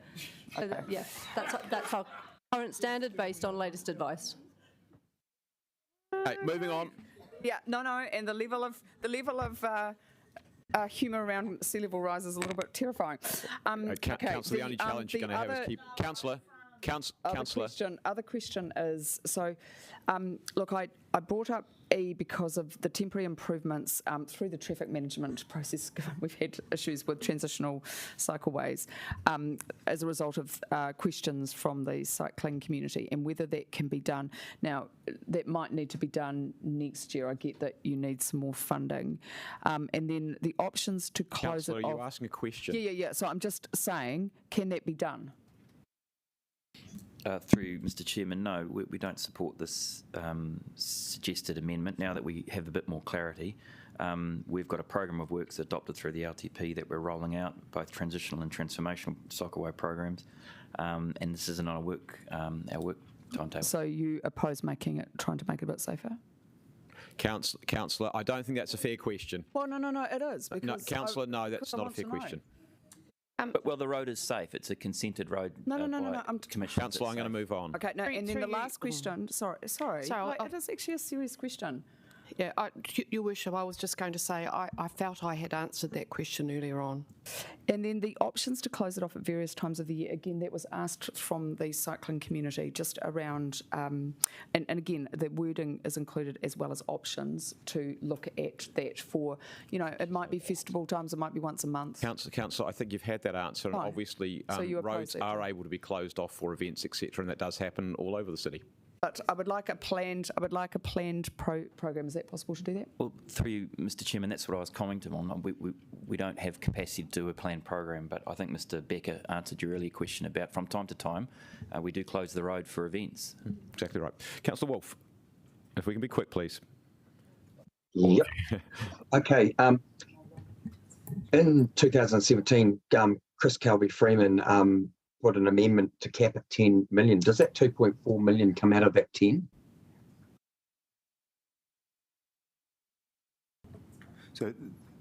So that's additional. So the 2.4 million is additional. Yep. Okay. Just clarifying that. Yep. Okay. And just back on the this is all capex, isn't it? You know the answer to that, yes. Yeah. Okay. Thank you. And the last question is, and it's on behalf of Patricia Cedarwell. Are our officers aware that we have the best examples of a white Pōneke tree in on Shelley Bay Road? Councillor, I think we've had the just putting it on the record, Your Worship. We've had the answers around the trees and how important trees are. That white Pōneke tree is special. Indeed. Councillor Foon. Kia ora, this is not related to the amendments, but if we're in the situation and the roading improvements we need come to it for the I'm calling it the first stage. Do we have the opportunity to apply to Waka? Would this attract Waka Kotahi funding? It's been considered. The localised upgrades, as we understand it, don't meet that level, but we would. It depends on what the design produces, and we would have that discussion with them then. Okay, thank you. Thank you, Councillor Condi. Thank you. Liam, I just wanted to revisit this issue about whether we need to down tools on things in order to deliver this longer term design works, and Councillor Fitzsimon's followed up as well. And I think when I was asking, I was kind of asking it more generically, and I hadn't seen these amendments yet. So just to clarify, in terms of the amendment that's in front of us, particularly B4, what your answer to Councillor Fitzsimon's was that moving that along would not require us to down tools on any other projects. Is that correct? Through you, Mr. Chairman, no, that's not correct. So I also haven't received a copy of this, of the amendments as well. And I just wanted to be clear again about perhaps Councillor Fitzsimon's questions. What we've got to remember here is the $4 million that's been provided for CapEx can only often be used when the planning is complete, and it's the planning which is the operational expenditure that we have no capacity for.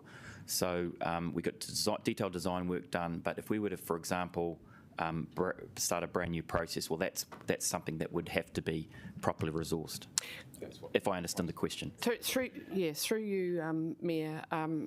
So I understand Councillor Condi's just checking the wording of B4, which does emphasise that until any funding is provided, there will be no resources to progress this part of the work. But what the council does need is sufficient information to make a decision through its next annual plan, which we could advise you on. So this, yes, exactly. So the scoping of 4 is a BAU for the transportation team. Yeah. Sorry. I hope that's clear. It certainly, as an amendment, it wasn't intended to prevent anything else that's currently scheduled from happening. Yeah. Cool. No, that is clear. I've got one more question though before we move on, which was just about item or amendment D. Do we have? It's the same question. Do we have capacity to explore trials for these one-way traffic arrangements, and how will that be delivered? Liam, do you want me to? From my perspective, so this would be either Liam's team or mine, but I don't have any capacity in my transport team to deliver this. Through you, Mr. Chairman, and that's correct. That'd be the same for the Transportation Planning Unit. This was an Innovating Streets project, if you recall. I think during lockdown it was put as a position. So whilst we've got some initial drawings and thoughts and views and ideas on it, what we've got to do with that resolution, if it was to pass, is start another planning process. Again, that's the resource issue that Siobhan and I are talking about. So if D were to pass today, then would you essentially start looking at work for a budget proposal for the annual plan? Is that how you would be interpreting that? That's right. I think the wording, the last wording I saw was that we would explore and report back. Is that still the case? Yeah, it doesn't. It reads more like you're being expected to actually do the actual trial as opposed to anything else. That's the way I read that, but that may not be the intention. Mayor, it would be useful to understand exactly what the council might intend by the words "to explore." Okay, I think this is yours, is it? Yeah, Deputy Mayor? If you can explain what you're intending to do there, and if the wording's actually reflecting what you intend. Actually, Liam, you gave me this one. So if you want to add a little bit more to it, I was taking your advice about how to actually express the will to do this in a way that's manageable and practical. That's right. So I'm happy to take any advice on board. Thank you. So through you, Mr. Chairman, that's right. So the draft words were explore and report back to council next year. Now, so that's similar to the other question regarding the use of operational resources. That exploration would occur as officers would pan out how they think the program to achieve that goal of a one-way from Shelley Bay north to Scorching Bay would be put forward. Now, I expect as part of the exploration, we'll identify what the resources we'd need to complete the works, the timescales, that sort of thing. Would it be clearer if we put the bit about the findings and next steps we report about, if we actually put that councillors to explore a trial and for one way, I don't know. Is there any way of making it a little bit clearer that we're not asking you to do something you're not resourced to do? Well, I think it was the comment, my initial words that were sent to you. Yeah. Before it gets moved, can you play around with that? Because the way I read that was it was actually doing a trial as opposed to exploring a trial. That's not the intention yet. Yeah. Okay. Well, if you can tidy that up, that'd be helpful. So just confirming the officer advice there is that you've got the capacity to again look at the feasibility of that, but not the capacity to deliver a trial. I think that's the issue. Yeah. So we try and make sure we've got the words that actually say what is intended rather than potentially imply something different. Through you, Mayor, can I suggest that rather than the words explore, you simply say direct officers to give advice on the implications of conducting a trial? The implications of, in my view, a trial is a significant piece of work. And in fact, even considering how one would conduct one may take considerable work. I think that it is important that our Chief Infrastructure Officer tell us what the implications of that work might be. So I'd just like to give a bit of context to the resource constraints that we've got in the transport team. We've lost 4 transport engineers in probably the last 4 weeks, and we're under considerable pressure. We've now got the additional work occurring as a result of the slips in terms of the additional remediation we need to do as planned maintenance. So there is a lot of stress on the team at the moment. And I think other than just being able to, like for the previous amendment B4, we could do enough sufficient work to put something in for the next annual plan, and that would be it. Can I suggest, just in consultation with the Chief Executive, something like direct officers to give advice on the resource required for a trial, etc., and then you can leave out the findings, etc. Yeah. Okay. Cool. So if we could tidy that one up, we'll pass that on to Hayley. That's fine. Thank you. And the last question is from Councillor Rush. What did you have? You got one too. Thank you. Through you, Mayor, I think it is, but actually for the General Council. When we were debating the sale of the Council's land, we were directed to exclude any considerations around the road. Can you just refresh me as to why that was the case? The key rationale at that point in time, Councillor Rush, was that there was a court case ongoing and that we were very careful. We had to be very careful not to say or do anything that would have implications for that court case. Thank you. Thank you. And I think I did see another hand up there. Mr. Councillor Young. Right, okay. Last one. I'm just bewildered because about D, because I thought you'd made it very clear that the resource consent was that it had to be two-way traffic, and now we're looking at the feasibility of one-way traffic. North of Shelley Bay, not south. It's not in the consented area, so it's... Yeah. Okay, sorry. You're not a traffic engineer, you know. No, I just get muddled up with north and south when they're outside my ward. Right, cool. I'm sure your ward has north and south in it too, Councillor Young. Did you have a question, Councillor? It was more about whether could have a little few minutes because I want to discuss the amendment. I'm not actually prepared to split that amendment up. Okay, I think you're going to have to make a call on that one, Councillor Calvert, then, or maybe amend an amendment, which is a scary thought. We'd do far too much of that. Okay, right. I think we're done with questions. I will ask one, which is just the Burnham Wharf is mentioned in the bus proposal. Is that still a happening thing, or has that been has the plug been pulled on that, or where are we at with that? So the information we have at the moment is that we've got a resource consent application by NZ Bus with the council, and that's being considered. Okay, cool, thank you. Next, I will pass to... Yes.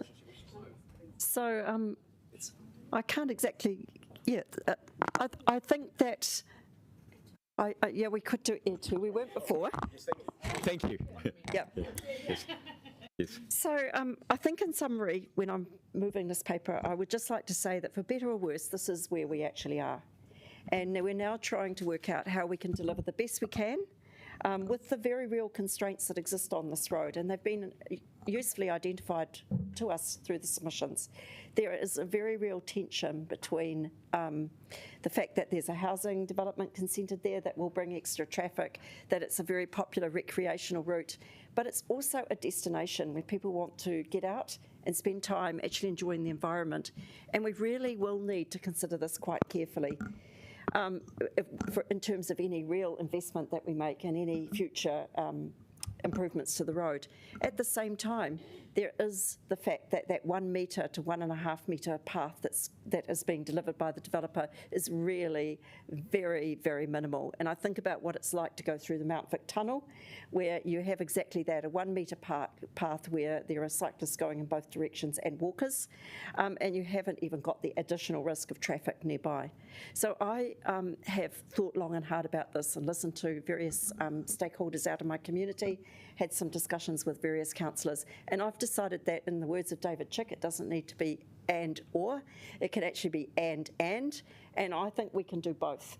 We have got the budget, and our officers know about the fact that this work was planned, 2.4 million to do some small improvements. They won't be major, but they will make a difference. But also, we don't lose sight of the bigger vision, which is to have a much better facility here.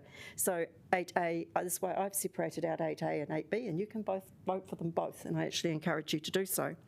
I've also looked for some things that are possible. So one of the things we can do is to lower the speed. There is a paper coming to us about the speed management, which is a very holistic view. I understand that Shelley Bay Road is recommended to be 30k in that paper.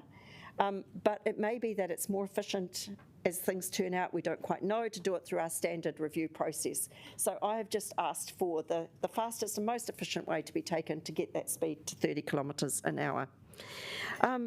We also, just looking at some of the other things, there's also been quite a lot of thinking about whether that road beyond the development could be one way. And this is more than just an aspiration in a way, because we had a project, we had an Innovating Streets project where we're actually going to do this.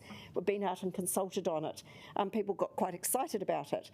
And we actually got a petition from the Miramar bid that strongly supported it, I think 260 or 70 signatures. We received that at the SPC committee in August of 2020. That did not come to anything at the time, but I think it's useful to signal to the community that we haven't forgotten about that, even though we haven't got the budget to go ahead with it in the short term. I will give you another minute. Oh, thank you. So look, the amendments I brought have all been through officer scrutiny. They weren't the officer advice, but they have been through officer scrutiny. We've asked questions about them. I believe that it's actually safe to vote for all of them. Just to address one more thing, the reason for the prioritising active transport modes and enhancing the recreational value is simply that that's what our transport hierarchy actually says we should do. And we're not doing that at the moment. That's been very clearly highlighted. So anything that we can spend and any improvements we can make should definitely be to address those issues. Thank you, and I will stop there because I've had my extra minute, but thank you, Mr Mayor. Deputy Mayor, just to check, actually, I'll get up now. A second. Deputy Mayor, just to check, have you moved, what have you moved? You moved the 4E and F? No, I am not planning to move. I should probably explain that my amendments go to 8D. There are other amendments which I believe Councillor Pannett is going to be moving. Okay, right, cool. Separately from the paper. I will second, but I'll reserve my right at this stage. I think we should get the amendment on the table, the other amendment on the table. So, Councillor Pannett, do you want to do that?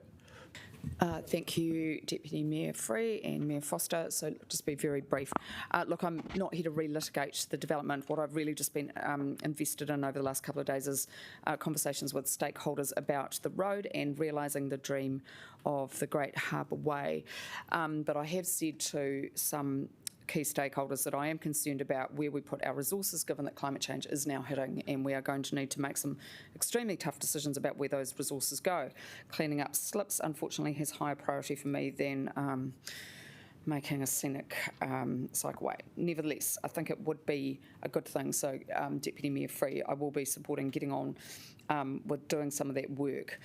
The reason I've put these amendments up, and Councillor Paul will second, is that it is clear now that sea level rise is happening. Wow. Are we going to be tough on climate change or not? Councillor, notwithstanding, Councillor, just notwithstanding the importance of the issue that you're raising, the question of the scope of the paper is an issue here. And the advice I've got is that it is outside the scope of the paper, which I would say then save the time for having that conversation. Sorry, can I just ask why? Because it's under B4. The work with the advice would be coming back under B4 that Deputy Mayor Free wants. So it's just, I thought pretty non-contentious advice. There's no B4. There's no B4. Carry on if you've got anything else to say on. I will be moving this because I think Anna Campion's conversation with today had some impact on me. Nature basically controls us, not the other way around, and I appreciate that people have different interpretations of our relationship with nature, and I want to acknowledge that, but nevertheless, nature is the powerful forces which direct our decision-making, not us, and I guess all I'm just saying is that I think we do need the latest advice as we continue year on year on year to make sure that we are taking into account the impacts of sea level rise. It is happening, people. We are seeing it all around our city, all around the world, and it is extremely dangerous. Just the other amendment was simply around, again, responding to the cycling community. Patrick Morgan emailed us just to ask us to look at temporary improvements through the traffic resolution process, no transitional processes yet until the law is changed, hopefully.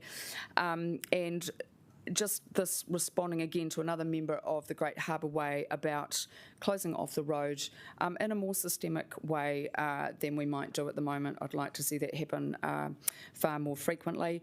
I hear the officer advice, but nevertheless, if we put up, whoever's around the table next year puts up a funding bid, some of that money can be incorporated. Kia ora.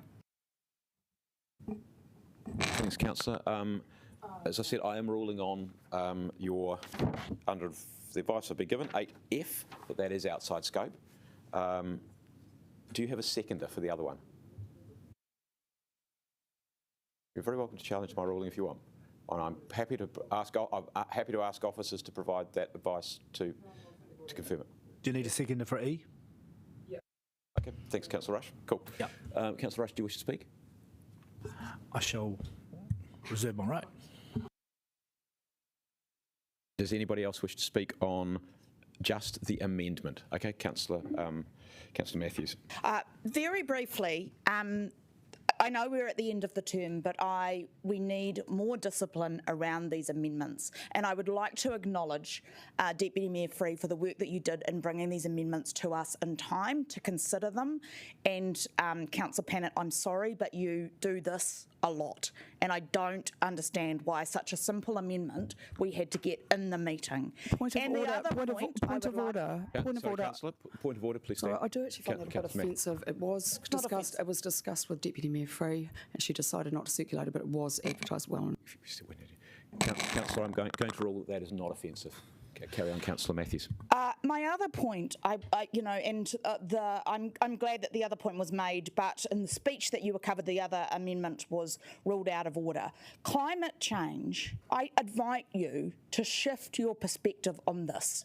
The majority of your council colleagues and the organisation have committed to collective action around climate change, and I invite you to work with us rather than assuming this as an individual responsibility that you are telling us all off that we are not taking action on. And especially in the next term of the council, whoever's here. I've ruled. Okay, all right. That is outside scope. I've made my point. I'm going to ask you to tone that back too. Right. Councillor Conde, you on the amendment? Yes, just speaking to E. Thank you. I just wanted to say, in my view, I think both of these items are actually already covered by the Deputy Mayor's resolutions. The item talking about minor safety improvements, I think, is covered by the Deputy Mayor's resolution that is asking us to go ahead with looking at those opportunity areas as soon as possible. And looking at possible road closures, in my view, is kind of covered by the idea of moving to the one-way system. And as we've said, if we want to run a cyclovia-style event, that has a separate process that does not require an amendment. So I'll be voting against this one because I think it's actually superfluous. Anybody else on the amendment? Councillor Pennant, right to reply, just on that matter. Thanks, Councillor Conde, but just, look, the reason I put that up is that I didn't consider that making a road one way was actually the same as what I'm trying to do, which is actually to close it off to vehicular traffic, which has been very successful in the past.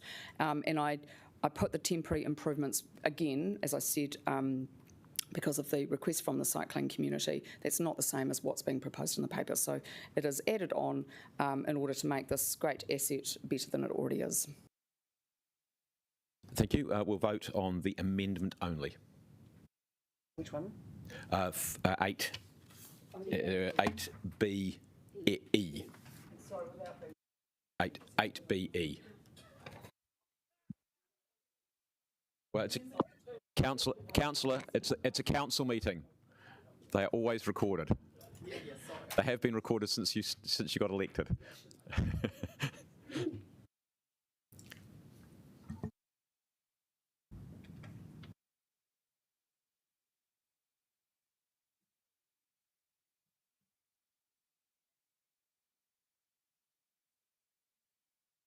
No, right. Okay. Cool.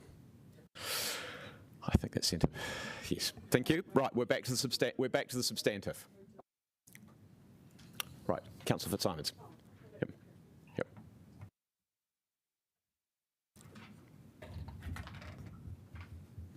Look, just very briefly, I want to thank Deputy Mayor Free for her amendment. I think it's a very constructive way forward. And I think that too often this council runs consultation processes and ignores them. But the approach that you've outlined here gives us an opportunity to listen to the community, to upgrade Shelley Bay Road for recreation, cycling and improve safety over time. And I think this is a very useful and constructive way forward. Thanks. Thank you. Councillor Day. Thank you, and I would also like to thank Deputy Mayor Free for her work on this, because it was clear that we needed to, find a way through that was going to meet the community desires and also make sure that we can continue to progress and make sure that this area is the best it can be. I am still thinking about whether I'm going to support D, and I'll just explain why. I've just been reminded that the one-way traffic arrangement north of Shelley Bay to Scorching Bay was opposed by mana whenua when we went through the Innovating Streets process. And I think at that time their opposition to it was that they are still considering their aspirations for the peninsula. And so I think in some ways we're getting a little bit ahead of ourselves if we start making agreements to do that before we've actually had base level conversations about whether that's even the right way to go. So I guess my sort of urging to councillors is not to close their minds off to that being a possibility, but maybe today's not the right day to do that, and we just, people who are here next term can maybe pick that up with mana whenua and make sure that we do it appropriately. This is an area which has significant importance for mana whenua, and I think it's important that we follow really strong, robust process. So I think I will be voting against that one, but I do want to say I'm really pleased with the way that we are working our way through making sure that the active transport modes are being really supported here. Kia ora. Anyone else, councillors? Yeah, Councillor Calvert. I'm coming up to 6 years on council, and I really want to see us make some progress in this area. We've got to build the road, or do what we said we were going to do. It's been reviewed enough times, and we really just actually need to show some delivery. So I will be supporting it. I would have liked to have it been worded as slightly different, a bit clearer, because I know how sometimes resolutions get reinterpreted later on down the track. But nevertheless, I'm not going to hold up this process and lose sight of the key thing, which is actually to start enabling this road to be developed for traffic, and then look at what else there may well be. And I think we just need to also listen to what our officers are saying. We've had a pretty tough last 2 years with the pandemic. Everyone has had to adjust, and our priorities are being, almost constantly being reset or reviewed because of changes. So when we make decisions like this, we've got to do it in the context of everything else we want to do as a city. So I will be supporting these. I agree with Councillor Day on that last point. I would much prefer to see, the whole Miramar Peninsula had, I think it was even David Chick might have started back in 2016, a master plan, and I'm not quite sure where that is at, but I think until we start looking at things in a holistic way rather than just the road or the cycleway or whatever, we're not going to meet the needs of most people. So I'm highly unlikely, unless somebody else gets some of the pearls of wisdom, to support that particular amendment. Thank you. Thanks, Councillor Calvert. We've got several other hands have been popped up. Councillor Wolf, Foon and Rush. Thank you, Your Worship. Shelley Bay has probably been the most divisive item that I've encountered in my 3 terms on council. I'd like to thank Deputy Mayor Free for her amendments. I think that if we can support them in the main, it goes some way to showing some good faith. I believe that there is the issue of a lot of deferred maintenance on Shelley Bay and Shelley Bay Road in particular. And I just want people to be cognizant that there have been accidents on that road, and recently. In fact, I called an ambulance 2 weeks ago when a lady tripped on a pothole. And why she tripped on the pothole? Well, it was because she was collecting watercress. Should there be watercress on the side of the road in a dangerous sort of situation? I really don't think so. But the big thing is that I think we do have to move forward, and I think that, as I've said, Deputy Mayor Free has done a great job in putting these amendments forward. So I'm wholeheartedly supporting them. Thanks, Councillor. Councillor Foon.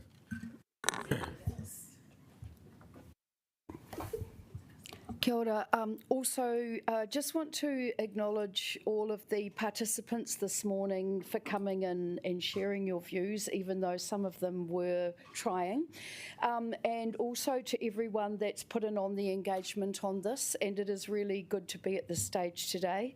Thank you, Deputy Mayor Free, for your leadership on these amendments today and getting us to this place. I think it's a good pathway forward. I'm really pleased to see the transport hierarchy prioritised in the way, and I'm looking forward to the creative way the officers will come back with a great solution for all Wellingtonians. And as we are hearing, this is a special place for all, and everything we look at should be about making sure that it remains a special place for all. And yes, I really also just want to acknowledge the developer and his promise of the ferry, and that we look forward to seeing more people going by boat anyway than using the road. Kia ora. Thanks, Councillor. Councillor Rush. Thank you, Your Worship. I think the folks from Enterprise Miramar have articulated my thoughts pretty well, actually. So I'm just going to read their email they sent saying, because I committed to do so because they cannot attend today. They want to place on record how gravely disappointed, disillusioned and let down that they and their community members are with the process with the Shelley Bay Road and the outcome that will be achieved for the peninsula. The promises about Shelley Bay Road are too numerous to list, but started in September 2017 after the council heard from Point hundreds of order, you of actually submitters. can't read speeches in council. There is, it is an outstanding order. Look, Councillor, I'm going to rule on this. I guess the question is, if that was your entire speech and that was written down, then I would have an issue with that. If it is, you are taking an excerpt from it, provided that excerpt is not too long, that is okay. Well, I mean, if you're going to read the entire letter, if you're going to read the entire letter, we've had it. I mean, I would just, I suppose, just conclude by saying that before the decision to sell our share of Shelley Bay was made, I did approach the developer about a possible negotiation and buyback, and I do think that that should be on the table for anyone in the next triennium. But I think that this has been a fraught process from day one, from all parties actually, and really it should be reset in a manner that suits the community. We seem to have projects where the community don't buy in, but we execute and spend millions of dollars anyway, and here we are with a project that the community do want to buy in, and what do you know, we've got no money. So it's quite disappointing. Thanks, Councillor. Councillor Condi. Thank you, Mayor Foster. I just wanted to add my thanks to the Deputy Mayor and yourself, and also to Councillor Foon, who I know has been working on this behind the scenes for trying to find a really constructive way forward on this. I think we know it has been a really thorny issue, and I really appreciate the work that you've done with staff to figure out how we can move forward within the capacity constraints that we see, and really respecting that. I think it's great that we are taking steps today to ensure that the consented design will get delivered and that we will be delivering those minor improvements in opportunity areas as soon as we can, while looking at what possibilities there might be in the longer term to deliver more space for active modes like cycling and walking, particularly with that aspiration of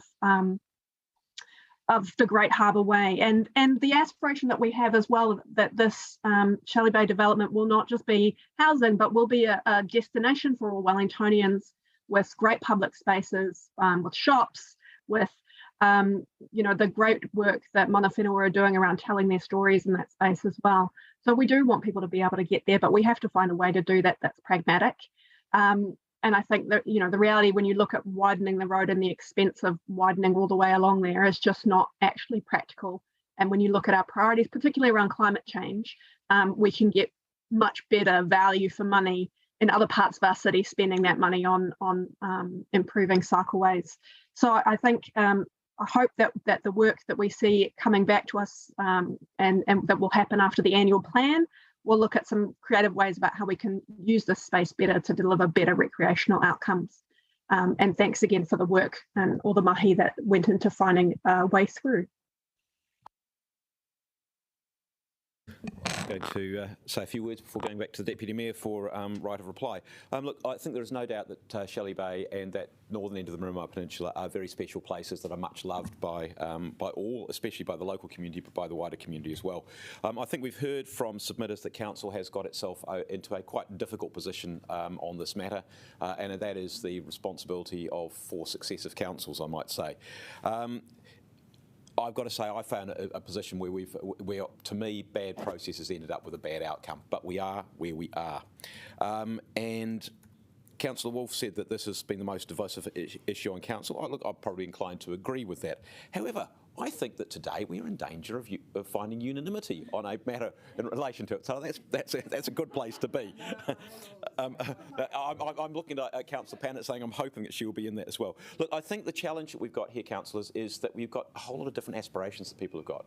Patricia, I thought this morning, put very, very well the aspiration around amenity, which hasn't, and being able to stop at the little bays and beaches and being able to enjoy those spaces, which hasn't been something which has been articulated a lot during the conversation. Most of it's been about safe movement along there.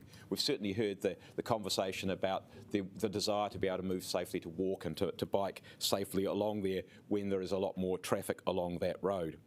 And I think we also all understand the requirements for vehicular access, and that they're set out in the development agreement with the Wellington company, etc. So I think it's going to be hard to achieve all these things, and we haven't got that solution in front of us at the moment.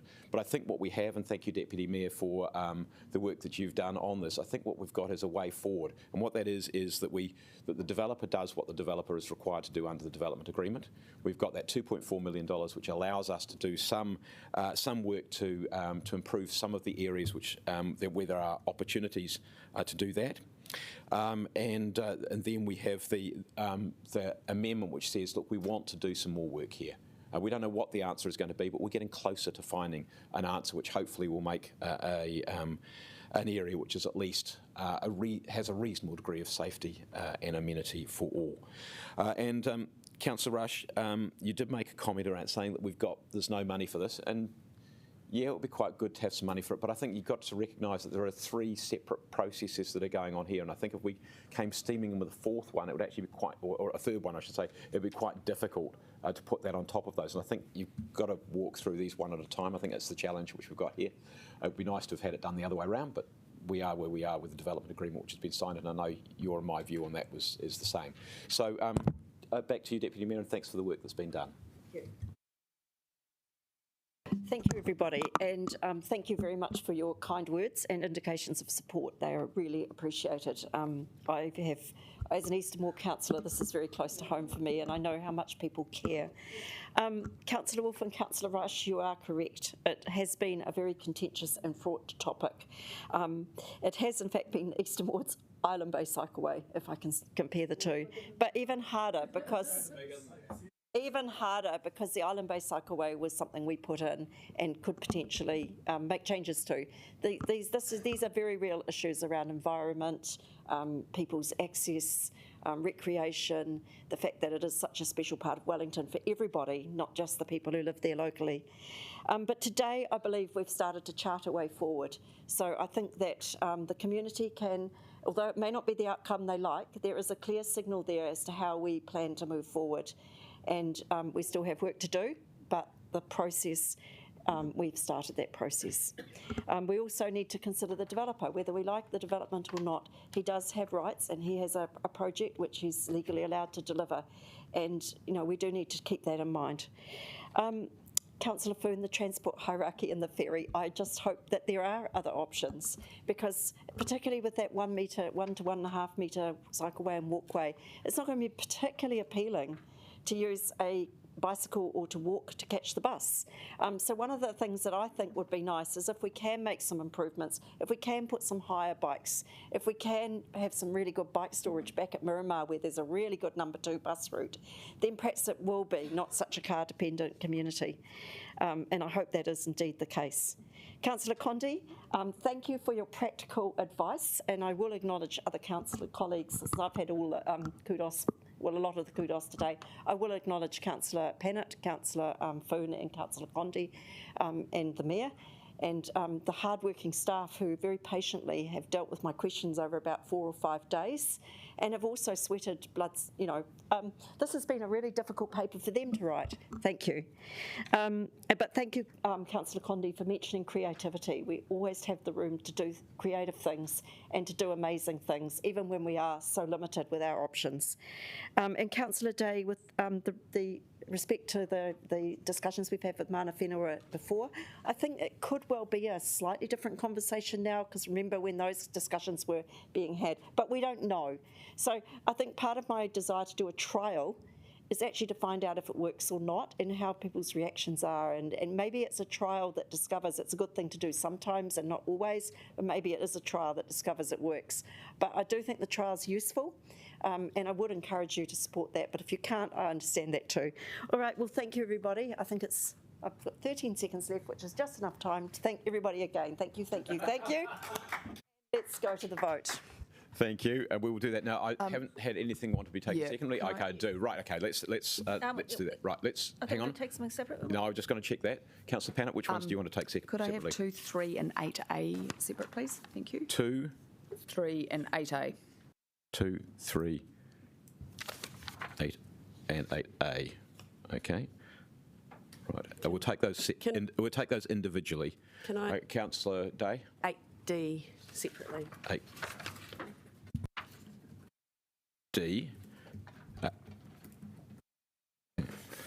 8. Yeah, 8D. Right. Okay. Yep. Cool. And Councillor Calvert. Yeah, that was my one. Okay, same one. Okay, cool. Right, we're all good to go?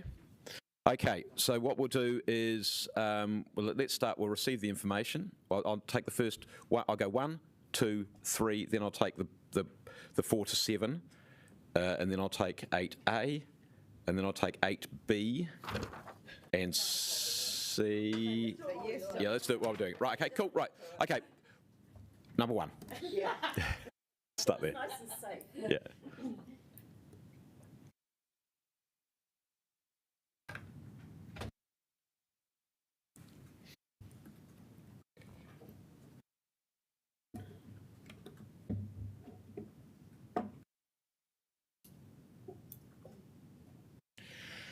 That's a good start, councillors. Number 2.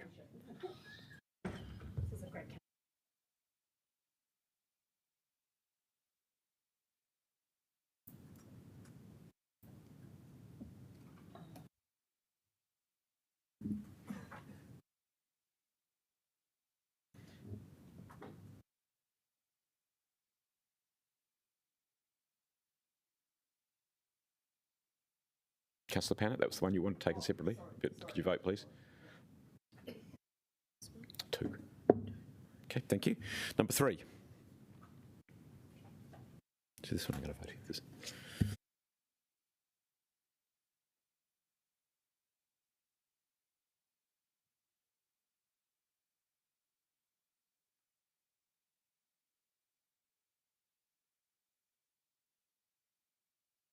He's voted. Simon, Councillor Wolf. Cool. That's us, is it? Councillor Wolf's voted. Yep. Okay. Thank you. And now we'll take 4 to 7.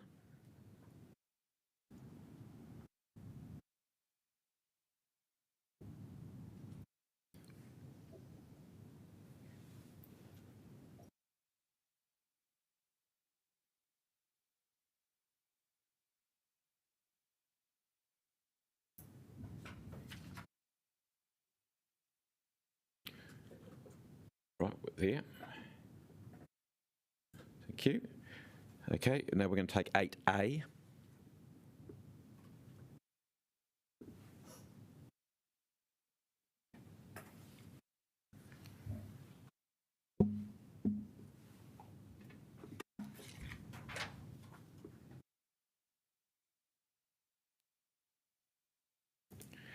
Okay, now we're going to take 8B and C.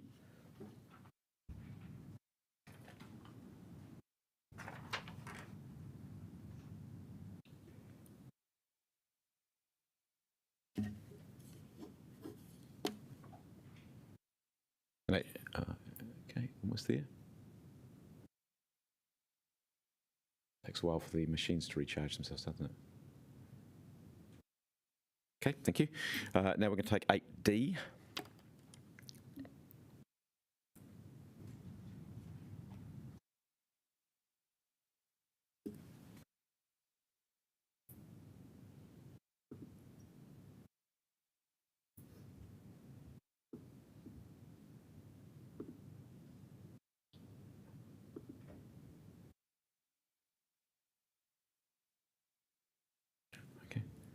No, that was the one that direct officers give advice and the resource required for the one-way traffic patrol, one-way traffic management. Okay, so that's right, so that one's failed. And 9 and 10.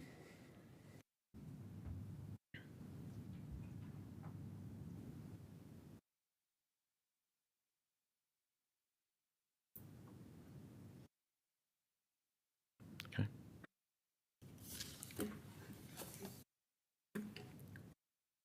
Got it. Yep.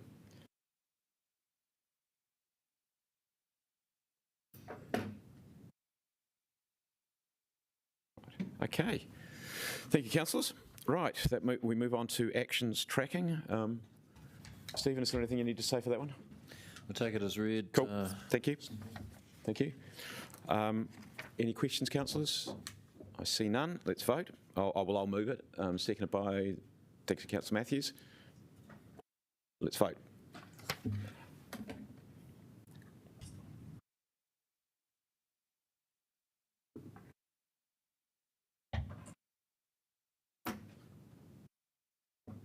Thank you. Anything on forward program that you wish to highlight? Same again. Same again. Okay. Any questions? I see none. Okay, I'll move. Seconded by, we'll take Councillor Paul's looking this way. So we'll take Councillor Paul this time. No debate. Let's vote.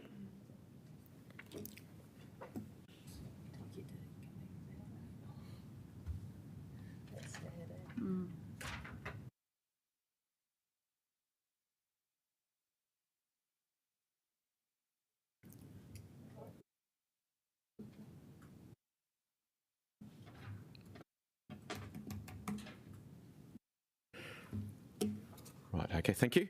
Right, takes us on to committee reports. Regulatory Committee report, Councillor Wolfe, would you like to introduce that? Oh, sorry, didn't actually ask if there are any officer presentations. Officers want to say anything on that one? Okay, don't see anything. I assume there are no questions, so Councillor Wolfe. I so move. Okay, seconded by somebody who's on the Regs Committee, Councillor Matthews. Thank you. Any discussion? I see none. Right, let's vote.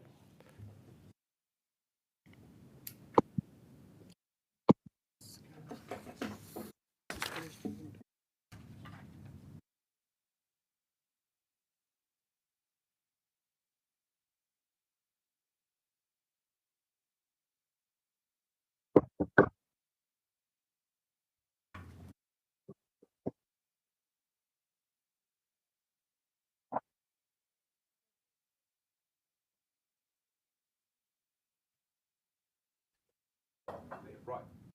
Okay, and then we have the report of the committee reports. We've done the Regs one. Now we've got the Infrastructure Committee.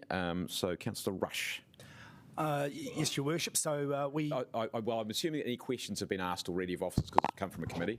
So yeah, I'm just going to very briefly say that the committee met yesterday, and the key thing on the item on the agenda was the RTK roundabout, which was the subject of some excellent questioning by our colleagues, and the proposition was moved. So and it was the last one of the triennium. So thanks to all there, and particularly my Deputy Chair.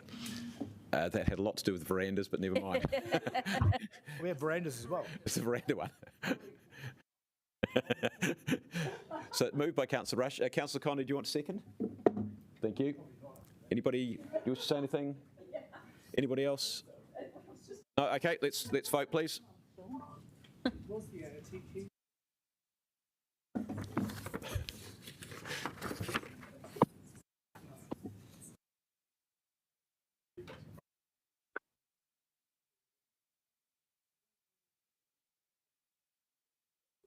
Okay, councillors, rocking right on. I'm going to move the motion to go into public excluded for the paper on sludge minimisation facility project funding. The reasons are set out there, 72B little 1 and section 48(1)A. It's around negotiations. So seconded by Councillor Young. Okay, thank you. Is there any debate on or questions on? Yeah, okay, right, fine. Councillor Fitzsimons. Yeah, I would just like some officer advice on whether other organisations have requested that this be discussed in public excluded, and if so, whether they did it on a basis under the Local Government Official Information and Meetings Act. I think it's a very fair question to ask, so Sarah. Your Worship, the only other council who has progressed as far as this or further than this is Tauranga City Council. They have done this in public excluded. I'm not sure what the grounds were, whether it was the Local Government Act. I can't talk to that piece, sorry. I can. I think Sarah, it might be good to just spell out what the grounds we think they are, not what Tauronga's situation was. So whether that's you or whether that's Beth who's going to do that. Other councils. Who's going to give us that advice? Yes, so our partners in this process, Crown Infrastructure Partners, Hardin Treasury, have asked us, requested that we also do this in public. Yeah, in public. In public excluded. I'm here now. And can you spell out their reasons for that, please, a little bit more? Yes, Your Worship. Our reasons for that is that we're currently at a crucial part of the project where we have our ECI contractors on board and we're going through the cost estimation process. If we talk about the total value that we're discussing here in this paper, that may be used as a target to hit from a costing and commercial perspective, which we don't want to be in the mix for those commercial arrangements. We absolutely are coming back in December with full transparency around where the project lands. It's not that long to wait, and it makes this process much cleaner from a commercial perspective. Anything you want to add, Siobhan? Councillor Pannett?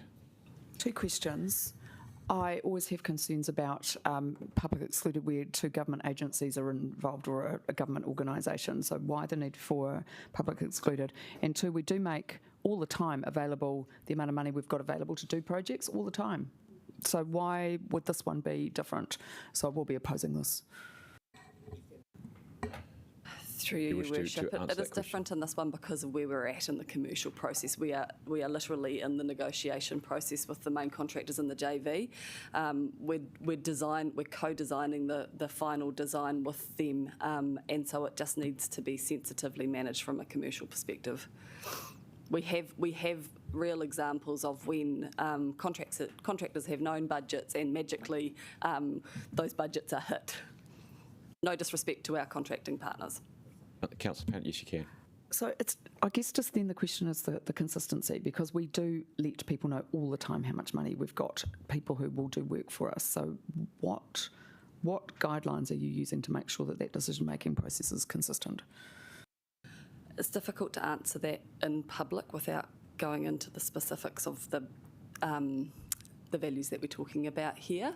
But we make a risk and judgment call in every example, Siobhan. Yeah, this is a very unique project. It's the first of its kind in New Zealand. So whilst Iona, you're correct that we do make it public in some instances, the reason why we're asking for it to be publicly excluded in this particular example specifically is because the nature of the project and the timing. So it's just where we're at in that process with having our main contractor on board, going through that costing phase. So it's just a unique situation. Through you, Mayor, could I just add, under this legislation, we have to consider the public interest.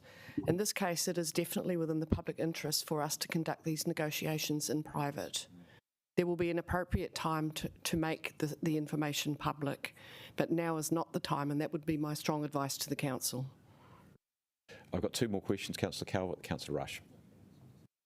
Yeah, thank you, and I absolutely appreciate the sentiment of the keeping the commercial discussions public excluded. However, the content of the paper has more than just that. It talks about the funding allocation and the broad amount of money, which in the public interest. I think, Councillor, I think you've got to just be careful about how much you talk about. I know I'm not going to say. I'm not going to mention any figures, but I'm just saying it's that component that our residents and ratepayers, it has a profound impact on them, and part of this paper is asking us to agree on a methodology which they haven't had the opportunity to comment on, and yet you're asking us to make decisions on that. So that's why I have concerns about this paper. If it perhaps been split into 2, or you sort of really just kept it to that the discussions with the Crown and that. But yeah, that's the difficulty I have, and I just wonder whether you could. Give me some assurance. Can I also just say, in asking these questions, be very careful about where we go. So through you, Your Worship, we have had a lot of engagement with the public on the funding and financing approach for this, and actually what we're playing back to you is a recognition of that feedback. We are asking for an in principle decision, and when you make the final decision, that debate and that process will absolutely be in public. So the call here was we need to enable the market process to raise the debt to begin. We need some certainty around the parameters of that so we can engage with the financiers. And when I say we, I mean Crown Infrastructure Partners, not us directly. And this process gives us that. However, we will be coming back in December with the outcome and for the decision making. But I do take your point, Councillor Calvert, about potentially splitting things up and what could be open now and what could be kept in confidence, it gets a little bit messy and hard for public to understand just on a bit of the story being released. Yeah, look, and I can acknowledge that it will be coming back in public. However, part of this is saying you can't you're agreeing in principle, but there's little chance for movement. So I can't remember the exact words. I can't find it quickly, but there is a comment. No, but I'm just saying that's why I'm concerned about this part, because you're also saying there's no chance. If we agree in principle to some things, or won't say what they are, we can't really change it at the last minute. So that's my challenge. Okay, thank you. Councillor Rush.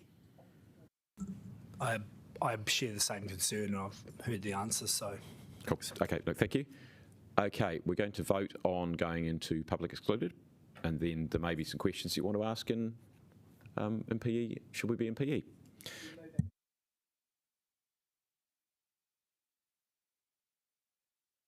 Well, I thought you were doing that. I thought you'd have kind of done it.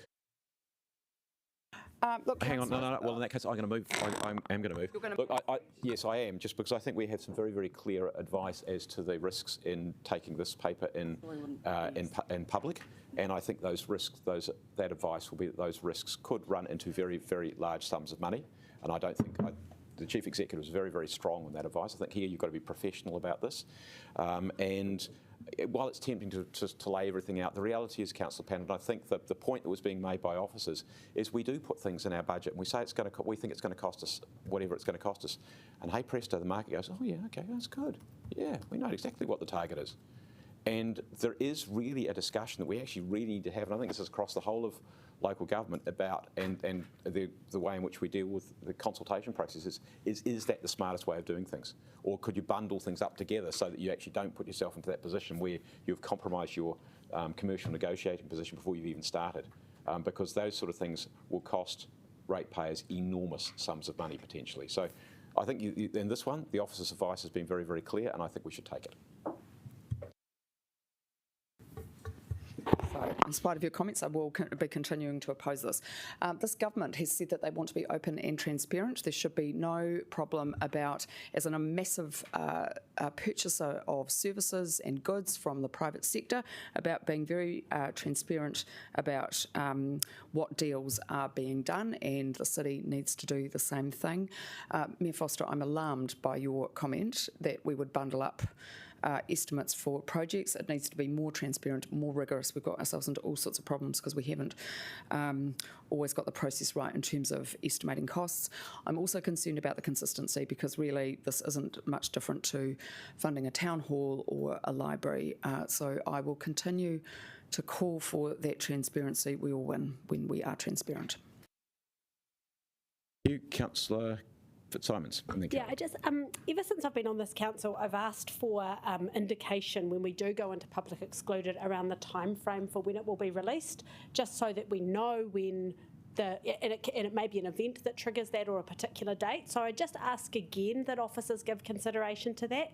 And the other aspect of it is that if officers could give consideration to writing split reports more often, where the parts that need to be commercially sensitive are in private and the rest of it is in public. I will be reluctantly supporting it in this instance, but I really ask officers to reflect on the fact that the message you constantly get from this table is we want to be as transparent with residents as we can be. So it'd be good if that could be reflected in the advice we get. Councillor Calvert. Thank you. It's a difficult decision whether to agree to go into public excluded, but this time I'm with Councillor Pennant. I think given the scale of this project, given the scale of the impact on our residents and ratepayers, this is something, at least in part, should have been held in public. And also the public having had a time to look at the information, because we have limited knowledge around this table, and I often look to the community for advice and for their insights that I don't have. So because of the huge scale and scope of this piece of work, I am not going to agree to go into public excluded. Thank you. Councillor Rush. Thank you, Your Worship. So I was minded to agree with Councillor Calvert, but I thought the the response from officers that this is a short-term issue which will enable us to close, commercial terms sort of did resonate with me, and I was comfortable with it. I am conscious, of course, that there are folks who are vying for election to this council that would like to perhaps, seek community input as to what should happen. I'm not quite sure whether... Point of order. Point of order is? Thank you. I haven't got my standing orders, but I'll say it's offensive because it's not about seeking re-election. Councillor, I'm going to... For me, it's not. Councillor, I'm going to rule against you. I think that's very much on the fringes of being even remotely sensitive. So, Councillor Rush, carry on. Yeah, it's just anyway. But I'm persuaded by the officers to support the motion going to public exclude. Thank you. Just in terms of right of reply. Councillors, I agree, generally speaking, with trying to be as transparent as we possibly can. I'm not going to make any observations about the comments about the governments in that respect. But the reality is that sometimes that comes with a cost, and one of the reasons we have the legislation that we have it and the way we have it is that we are trying to protect essentially the councillors, the ratepayers, from us sort of negotiating everything in the public arena. Councillor Fitzsimons, really good points I think you made there. I mean, that officers have given us advice, and I think they should actually up front say, hey, look, we will make this information public at a certain point in time or after a certain thing has happened. But I think you've had the advice as to when the intention is to put that there, which is by the end of the year. So I think in that you've had that, so that's useful. But I think it's a good general point to make. And I think likewise the point you make about splitting papers where you can coherently do that. I think again that is a good thing to do if we can. Look, with that, prefer to have things in the public arena, but sometimes that comes with a big cost. And I think in this instance, the advice is very, very clear that the negotiations which are going on, both with the Treasury and also with commercial providers, tell us that we should take the officer advice and go into public excluded for the next part of the conversation, because nobody would thank us if we did this in the public arena and we spent tens of millions of dollars which we didn't need to spend.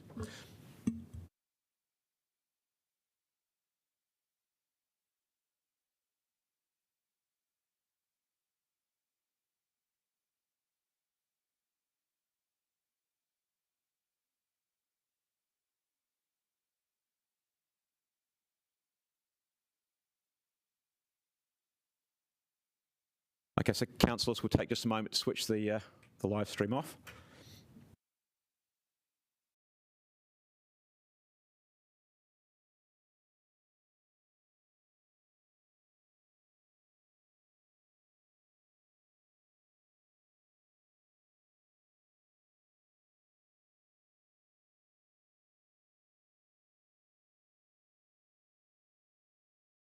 Check, I believe that we've got some lunch downstairs. Yep, cool. So what we'll do, we'll give ourselves, should we have 3/4 of an hour? Yeah. Cool, okay, we'll come back at 1/4.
public just because they want to see our karakia. Should have left the green unit. Should have left the vote up there. We'll go back to public. We're good, right? Cool. Okay. Unihia, ki te urutapa. Kia wātia, ama, te nākau, te tinana, te wairua, te ara takatu. Rā e rongo, whakarea aki ki ronga. Kia wātia, aira, kua wātia. Hey, well done everyone. Now, can you all, we'll turn the thingy off again.